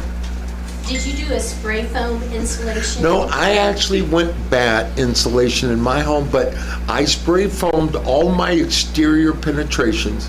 So anywhere I put exterior electrical outlets or plumbing, I spray foamed. Also all my headers. All the headers on all my windows, slider and everything, so they're recessed in. you can't put a full battery. So all of them are foamed, and then I put an R19 in the walls, and I blew in at least an R40 in my ceilings. So my highest electric bill, now I have a golf cart that's the lithium battery that I charge and run every day. I have a mini split in my garage and the big unit that heats my 1,700 square foot home. My highest electric bill last year was $124 in the hottest month of the year, and that was with running the mini split by system. So yeah, it would, a newer city hall, we make definitely a lot more efficient. So it's a work in progress. I'm still working on the plans. Any questions for Curtis, or? Am I correct in assuming the only place this would go is north of Carroll? No, we're actually looking, I guess I can kind of say that we've been talking a little bit, POAs here. We've been talking, we'd like to put it here on 2400 Road, which means we would need to do a land swap with the POA for their RV storage. But we are looking to put it on this road here. Yeah. So if anybody wonders, the executive sessions we've had about property acquisition have been talking about that, not about buying land for a data center. Just everybody knows that's what we were actually talking about. It'd be outside the gates, yes. Yes. It has to be. It's a public building for people that, you know, if it's inside the gates, people can't get to it, so.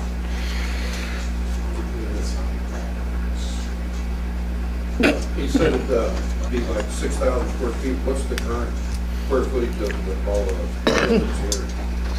I'm not exactly sure what Somewhere all around these 3? add up to. Something like that, maybe. Probably somewhere around 3,000. Yeah. And we're, you know, we don't have room for, yeah, no storage and. Right. That's the biggest problem is, yeah. And this is a leased building that they said they would never sell us, ever. Yeah. And it was only supposed to be here for a year originally. And that size we looked at is something that, you know, that Lynn Valley's gonna be able to utilize in the future. Something that, instead of building something very small, Yeah, and then 2 years from now, we're out. That's We're out, outdated. yeah, we're outgrowing it, and we're asking to do it again. This will last us for years. And this building was put in by a previous council. Nobody's sitting on this council now. Yeah. Who's involved in it. No. Well, I have pledged to myself that, you know. And just to be clear, it's supposed to be a 2-year. Oh, 2-year, okay. Well, I thought, but I pledged to myself that, you know, I pledged to myself that we may have to renew this lease one more time for one more year, depending on how fast we can get something done, but no more than that. And hopefully we can go month to month without costing us a fortune. So as soon as we're ready to get out, we're out. And remind us again, when is the lease up? Sometime next year. I'm not sure, the 2027 now. middle of next year. No, if it's November, we got a prayer. If it's November, we got a prayer. Yeah, I think it's later in the year. Yeah, so if it's November, we might not have to renew it at all. I don't want to promise anything, but it depends on how fast Curtis can work. Somebody's cracked the whip on Curtis. Okay, meter hookup payments. That was something Mike was looking into. And we already discussed that, and it was a no-go, remember? Oh, was that? Yeah. We discussed that in public. Okay, so I know that you guys, speaking of that, I know that both you and John have offered to help people with that, at least digging the trenches and stuff. For water lines. Yeah. John, did you see my post? I did see your post. Did you know he was going to volunteer you for that? I knew we had talked about it, but I didn't. You said give you a list, sir. I said, but I didn't want my name out there. Well, and I can't say it, I can't ever pronounce his last name. You know, Marilyn's husband, Johnny. Gustavo. How do you pronounce it? Oh, Johnny Grisito. Yeah, he's also, Yes. he's also offered to help and to take payments from people who can afford some. And so has Rob Gifford from Gifford Dirt Works. He's offered to volunteer his time and his equipment. And if anybody can actually afford to pay something, he'll take payments, but he said mainly he'll just do it to help out. Well, I thank you guys for that and all I just the work need you to do. know when we need to get together so I can get the home over here. Right, I'm getting the list together and I'm gonna have to learn how to weed people out that don't use that service, you know what I mean? So far, I think I got 3. And, you know, Jamie would probably curse me if I didn't make this statement, just for the legal standpoints, but they are doing this as private citizens, not as city council members. So, Very nice. Johnny did ask me, would you For have no to have money. insurance? There's no money. no money, yeah, it's, You might wanna ask. yeah. So, But Johnny was asking, would you need insurance? He's already registered. Yeah.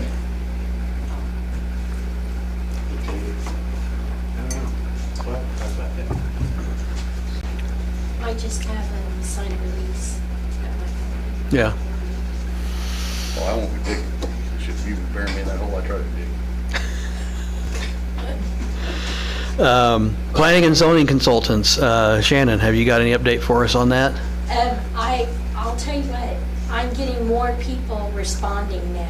So I have 3 calls scheduled this week with different community leaders, but I can tell you so far, I have not found a single community that gives a consulting budget to their planning and zoning without, only on a case-by-case basis Right. is what Yeah. some of them are doing. So I want to exhaust my list. Yeah. So I think, you know, we can probably say at this point, we should, you know, consider what's probably what we will do. And we need to start looking into who do we want to be that consultant to be called on a case-by-case basis, or do we want to have multiples depending on what it is? Well, that's another thing. I had a very nice community hook me up. The mayor hooked me up with their administration, and they've provided me with a list and a website of different consultants that they use on different kinds of projects. Good. And they also said the League of Municipalities is a great resource Yeah, for that that's, as well. yeah. So. They are I very don't helpful. think we will want to stick with just one planning and Mm-hmm. consulting company. Cool. Any questions from that on anybody? Yes, thank you for your research on that. Water meter refusal policy. We did discuss this a while back, a meeting or two ago. We have people that are on camping lots that did not get the memo or did not respond that they were not required to put a meter in, and now they have a meter and they don't want it.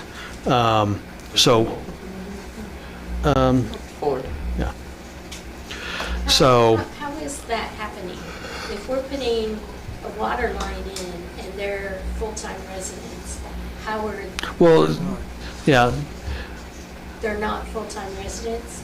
and we also took away the requirement that campers had to connect. How's that gonna affect us on revenue? Well, see, the thing is, if they're in a home, our ordinance says if they have a home that actually has running water in it, not just an accessory building, they have to connect whether they're full-time or part-time, and we did not change that. All we did was allow people in campers to opt out. There are some of those people in the campers that didn't notice it, didn't know. You know, we sent out notices, we did everything we could to make sure it was publicized. And they got a meter, they come down here and find out, I didn't want this. Meter's already there. Since they're in a camper, they don't have to connect. But if they have a meter, they got to connect because we've spent that revenue. So the option is to allow them to refuse it, but they've got to pay the costs to have that meter removed and everything. And Mindy did research on that and found out it's going to cost, basically our cost on that's $1,500 to pull that meter back out. Because we're going to leave the meter pit, and so it's cost of replacing the meter pit and the installation and all that kind of stuff. So what council needs to decide on is, are we going to allow this policy, and is the $1,500 the correct amount? There is, you know, some individuals that they can't afford the $65 a month. They also can't afford the $1,500, so they're you know, saying they're going to have to sell. So we need, you know, take all that into account, but also our budget numbers on this water project are assuming 830 meters paying us $65 a month minimum to pay for everything. If we have a handful that don't, it changes the numbers. And then what are we going to have to do? We're going to have to raise the rates on everybody else. And I want to lower the rates, not raise them. So, It's just- So how many mistakes have we made so far? well, these aren't really mistakes. These are originally, that was the original plan for the system was that if you were a full-time resident, you had to connect. Didn't matter if you lived in a house or a camper. And if you had a house, you had to connect full-time or part-time. We took away, early this year, we took away the requirement for campers to connect. We sent out notices, emails, and texts and Facebook posts, everything we could to get the notice out there. Some people didn't see it or didn't think about it. Maybe they didn't check the list to see if they were supposed to get a meter. And now they have one, and I can't afford this. So, I don't see the meter usage being from, there's. right, we have places to put the meters, yeah. Places to put. It's the pit. Yeah. We paid $1,500 for the pit to go in, then we're gonna have to pay him to take it out, and then pay him to put it in somewhere else. Hey, we just paying for the meter to come out, not the pit? And Or we have to buy a new pit. and I We know, still paid for the pit to right, go in. right, I know, but didn't we discuss leaving that, maybe somebody in the future that might buy that property and just go ahead and use that instead of ripping the But we pit still out? paid Right. for the pit. Right, And but the we have pit to, cost us $1,500? Yes. But these people are living in these campers because they can't afford this stuff. And so it's, yeah, they did miss the memo, but how you gonna make them pay for it on their taxes and then lose the property? that's, there's no good solution to this, Either we, Yeah, there is. We just don't beat up poor people. well, I agree with that, but what if we have 50 people that say they don't want their meter? And that's 50 times 1,500 that we've got to come up We should have with. counted for that when we said if you lived in a camper, you don't have to. We should have just counted on all them people not wanting it, just for the numbers sake. We did for our numbers, but now that now the meter is there. The meter has been placed. So can you establish a water account for them and have them pay a certain monthly fee every month to help reimburse that $1,500? I actually kind of like where Michael's going with it. We leave the pit there. In the future, if someone is going to hook up the water there, then that's when we would recoup our money. So we charged them $1,500 in addition to We the could cost let of them the, make so that. they have to pay $1,750? Yeah, so they would pay $1,750 to get put on. So we're back to the. But it's already there, so it's like. Correct. And they're gonna use that argument. And they can't make payments on it. It's just like we tried to let them make payments on the water meters. Well, I'm not talking about payments, I'm talking about we recoup the money when somebody does move on to that. Right, yeah. That once it's already there. in Sorry, I place. didn't hear it. So something else that you need to keep track of. Is that going against, is that going against any bit of our loan provisions? We will have to, Project? so we have contingency, but I don't know how this works if we're going to have to, we're going to have to pay Hettinger to pull the meter and pay them again for a pit to put it somewhere else. And, $1,500 for times 4 isn't much. 1,500 times 10 or 20 is when we start eating into, if 20 people do, that's 30 grand that the city has to come up with. I'm not saying we shouldn't do it, but you guys need to be aware before you make a decision that that money has to come from somewhere. Whether the city eats it or whether we have to charge the homeowner for it. So we only have 4 situations currently that we're being faced with on this. Currently. And what are we doing to make sure that we don't have this situation occur on down the line with any more RV? The only thing we probably could do is, and I'm just spitballing here, but Can we we, send Matt out with a letter posting it on? Hettinger could put door hangers on saying, hey, your meter's going to be installed in 10 days. If you don't want it, call this number. But if somebody is not here, they're only here on the weekends or whatever, and they got put down, to be full-time or whatever, they're on that list. If they don't see the sign, which is kind of what happened with the one guy that I'm aware of, the one I've talked to, he's only down here a few times a year, and he shows up down here and there's a meter in his yard. Didn't check the list to see if he was on it. Didn't get the texts or the emails or whatever. I have no problem saying we're going to eat it, but there's a real risk on the numbers there. Yeah. If we get too many of them. We need to figure out how many more possibilities there are. Mm-hmm. I mean, How many notices, to go to your point, how many notices can you give till you've given too many notices? Yeah. Because the suggestion of having Matt go do what you're, as a potential way to resolve the issue is, it's an added cost because then you gotta pay them to go do that. So you have to, Yeah. then do we hang this, do we do this? Just how many times before enough notices are given before you go, we've done the best we can? Well, we do have, for the people that are part-timers, we do have a mailing address for them wherever their permanent residence is, correct? We do not. No.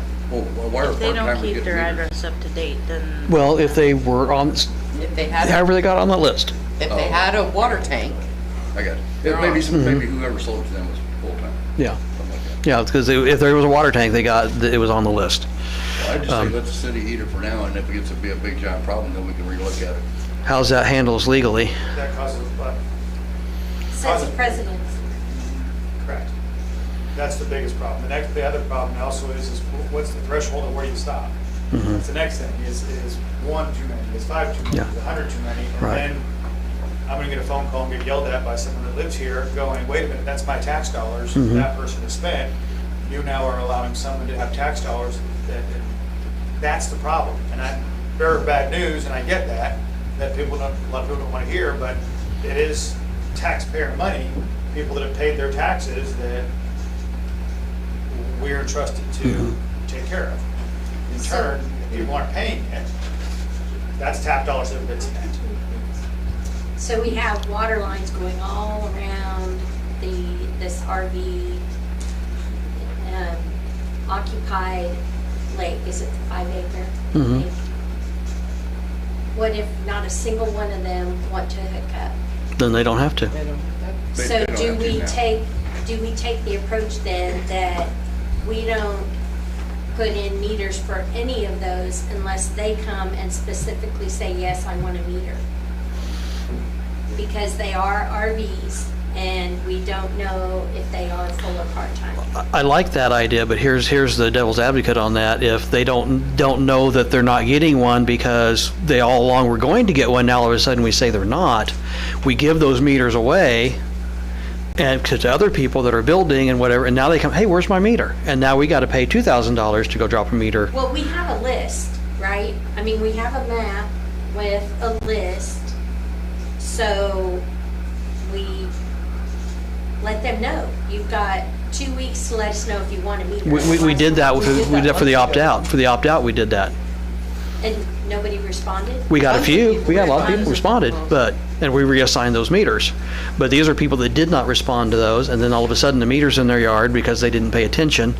I hate to say they didn't pay attention, that sounds cold, but we did all the reasonable efforts that we could do to give them that option. We changed things to make it better for people that were in campers that could not afford this. Because originally, everybody that lived in a camper that was a full-time resident was going to have to, even people that weren't getting a grant meter, were going to have to pay $2,000 to drop a meter, plus whatever it took to connect it to their stuff, plus $65 a month, that the people that are on that list didn't have a water tank. They're hauling their own water. So these people who are, saving and don't have money, now we're going to give them this huge bill. So we did them a favor by taking that off their plate. Okay, well, what's everybody else's idea? Weigh in. This is one of those things, there's no good solution. Going forward, we have to be able to eliminate the risk of spending city money for putting in meters for somebody who suddenly says, oh, I don't want one. Whether they're here full-time or not. And they have an obligation to keep their, contact information up to date. I'm sorry, that's. Well, the thing is, the city has never known that stuff because we had no reason to know. Yeah. They didn't have any city services, so there was no reason for the city to know who owned that land. The POA has some of their, but even their information's outdated if people don't update it. It's all on GIS. Not the phone number. No. No, you got their address.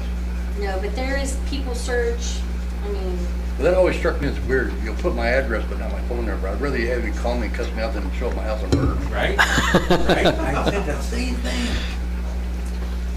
So, I know that we have some people waiting on this answer, what we're gonna do, and, you know,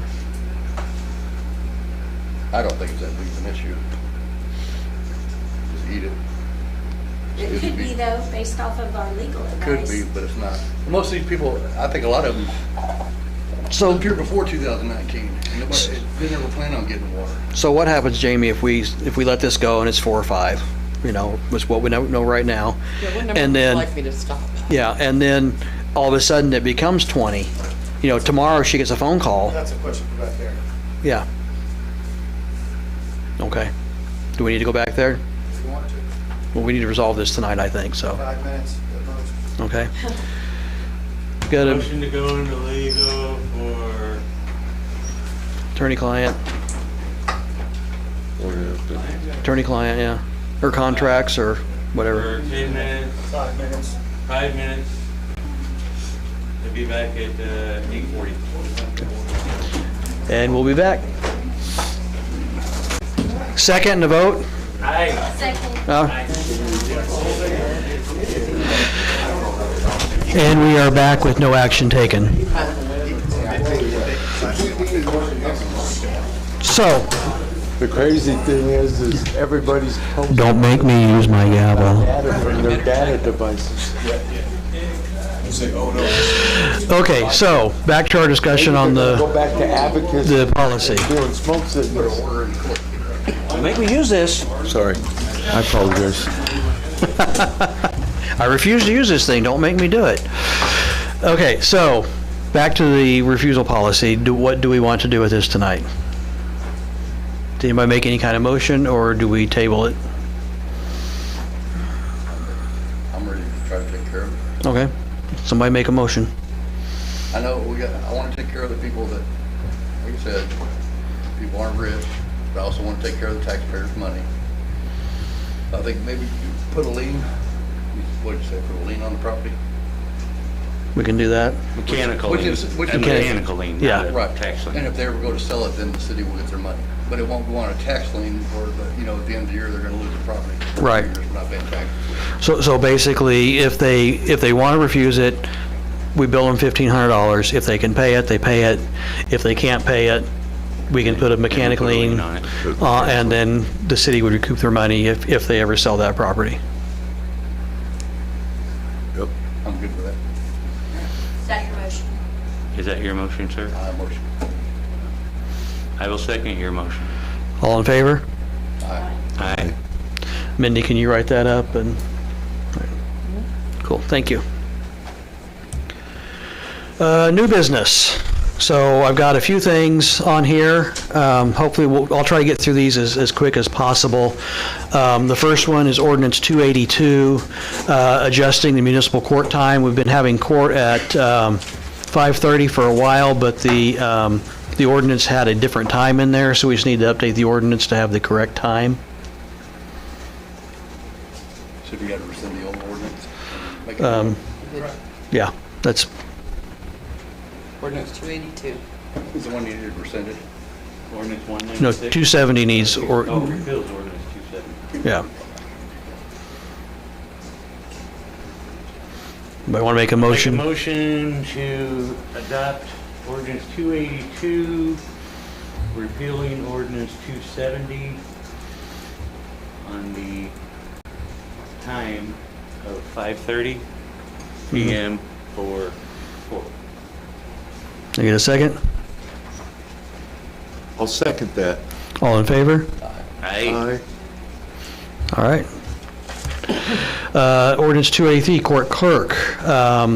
So basically what we're changing is, where are we changing it? We are eliminating the 6-hour. Right, yeah, there was in that ordinance, there was a minimum 6-hour pay that the clerk would get. We're taking that out, So now she's just hourly. just hourly for, yeah. And the reason, just so everyone knows, the reason we did that is because when Lisa Cope was our court clerk, she didn't work full-time here, so, and now our new court clerk will be working full-time. Yes. So I make a motion that we adopt ordinance 283, which Eliminates the 6 hours. eliminates, or repeals ordinance 260. One second. All in favor? Aye. Okay. Ordinance 284, the official adoption of the 2018 codes. I guess we never officially adopted that via an ordinance, Mindy? Is that what we're doing? Yeah, we need ordinance. I'll motion that we accept ordinance 284, which repeals. This one doesn't repeal, does it? Which adopts the, Yeah. the, It does repeal. Okay. Yes. So what ordinance are we repealing? 216. 216. We're repeals ordinance 216, adopting the 2018 codes. Did you, yeah. With one exemption. You wanted to exempt the Electrical. arc fault interrupters. Chapter 39, E3902.16 for new construction, and Chapter 39, E3902.17 for remodeling construction. Chapter 39E3, exemptions are chapter 39E13, 3902. .16 For new construction. for new construction, E3902. E3902 .17 for remodeling construction. Those two exemptions. I think you've been covered. Well, that's That is my clear. motion. We get a second? I'll second. All in favor? Aye. Did you aye? Or no? I Or are would you like to opposed? see the ordinance as it's supposed to be written. Where is it? Should be in your packet. Yeah. No, I just have the printed out one that I made my writing on for what the exemptions were. In the future, can we get? Yeah. Was it not in the packet, Mindy? No, I didn't have it yet. Oh, okay. You mean you'd like to know what you're actually voting on? Exactly. Yes, ma'am. So would you be a nay then? I'll be a nay. Okay. But it will still pass. The next one is the city project coordinator. This is something we've talked about a few times off and on. There is project budget, these part-time for within the water and lagoon budgets. With all these projects going on, and Richard has been doing a good job trying to help out with the project management of the water project. He won't have bandwidth for the lagoon, and he probably could use some help with the water and City Hall. And if we talk about expanding, building parks and stuff with some land and money we'd be able to have, we really need to get somebody in here to help us out with that. So previously we said a part-time job. Being paid for by project funds. I'm now saying it should be a full-time job, partially paid by project funds and partially paid by general fund.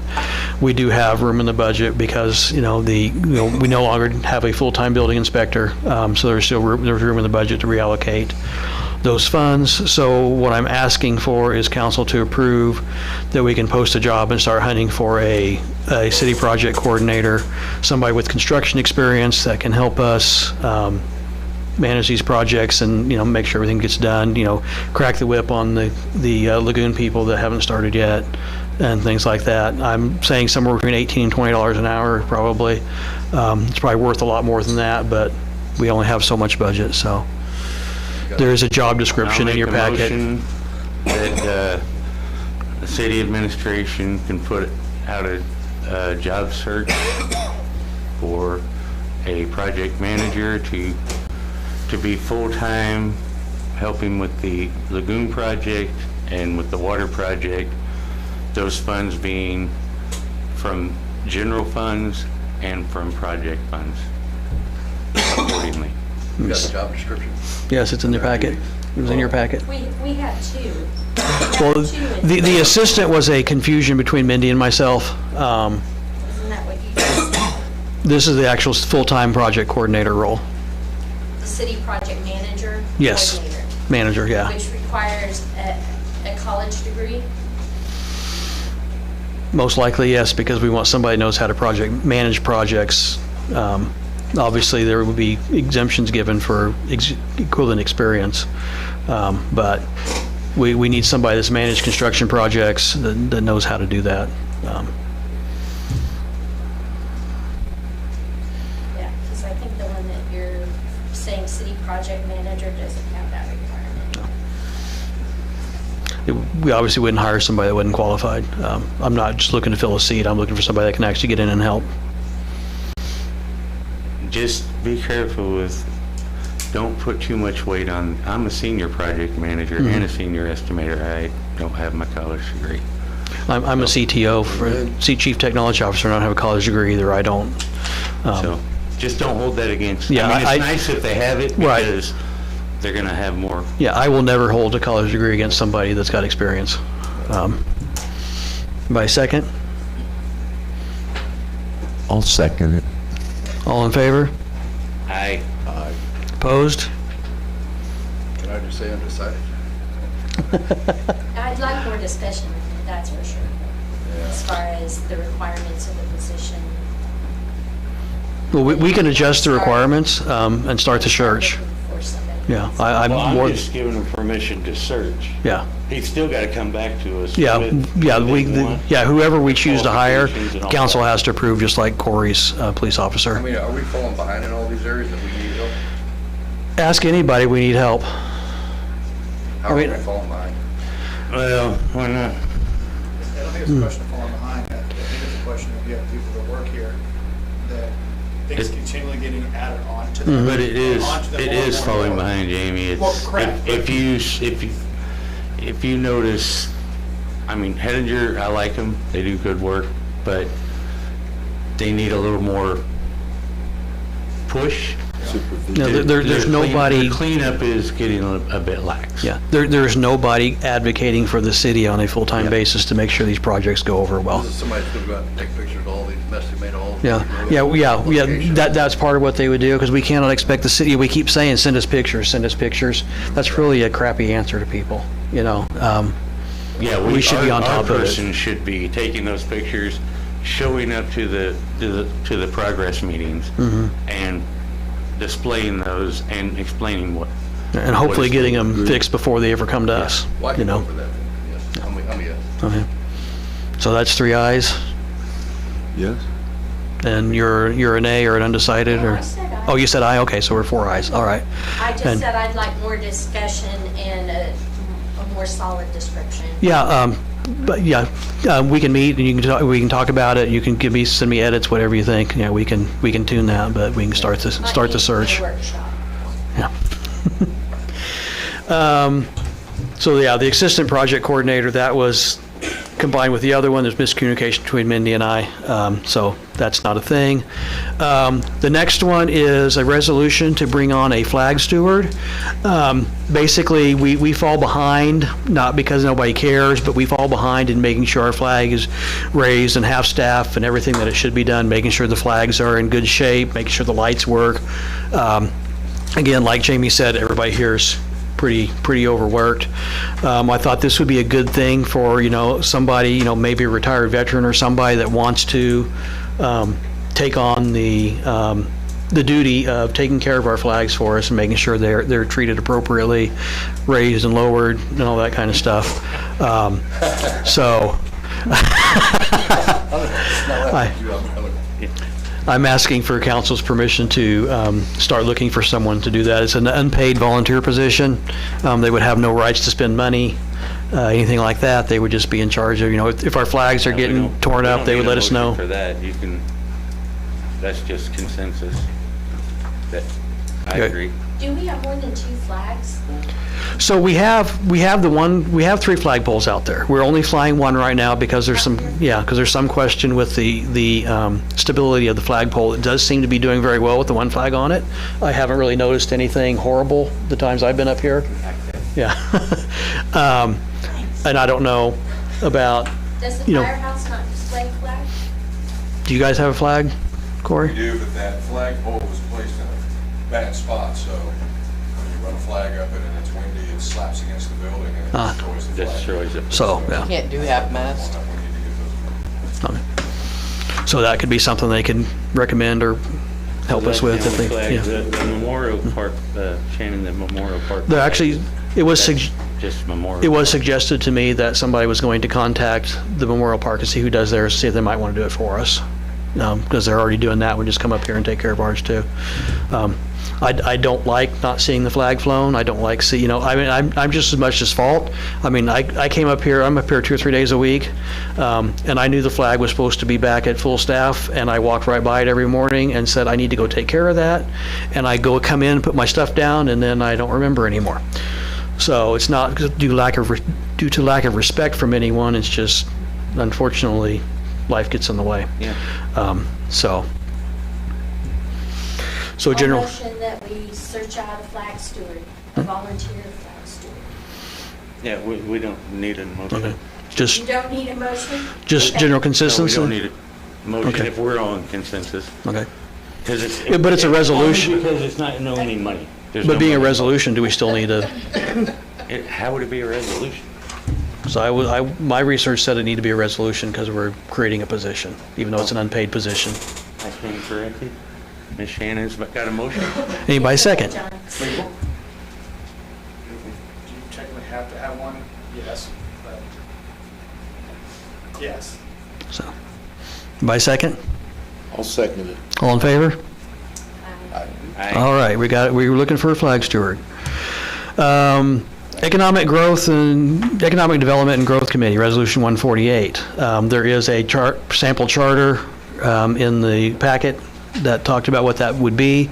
Looking at like 5 to 7 members, 1 council liaison, mayor nominates, governing body appoints, 2-year regular terms after staggered initial appointments, so we don't roll them off at the same time. They will meet monthly or as needed, follow all the open meeting and public records requirements. Advisory only, no independent spending, contracting, employment grant, or any of that kind of stuff. And I already have 3 people that have reached out, expressed interest in serving on such a committee. I think it's, especially with us needing to figure out how to get more tax revenue, or, are you guys considering, continuing the discussion on those types of things, having a citizens group that can help us, research things and all. So, Resolution 148, can I get a motion to? I'll make a motion that we adopt Resolution 148 upon legal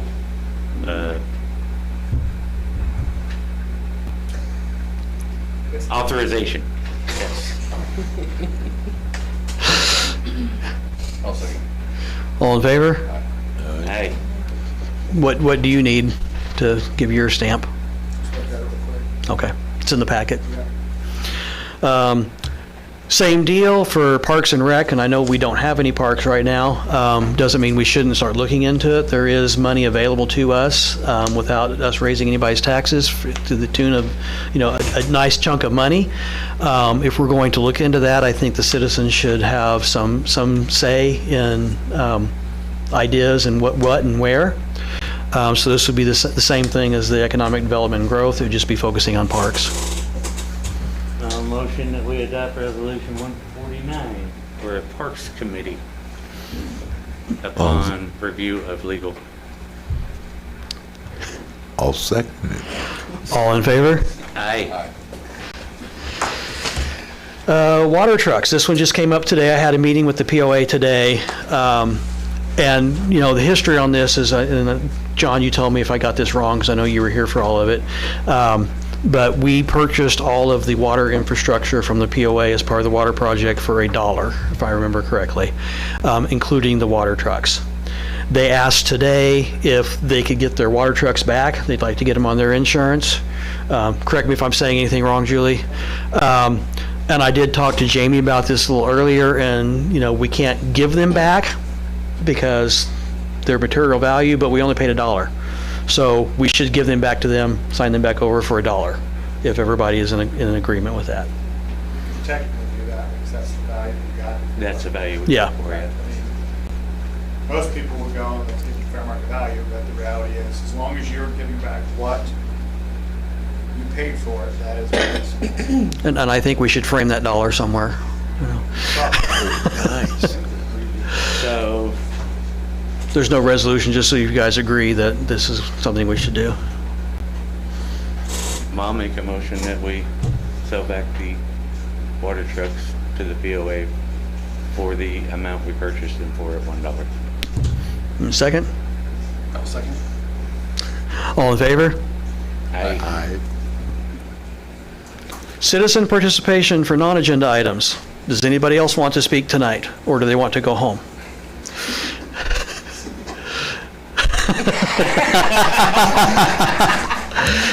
And with that, I'll take a motion to adjourn.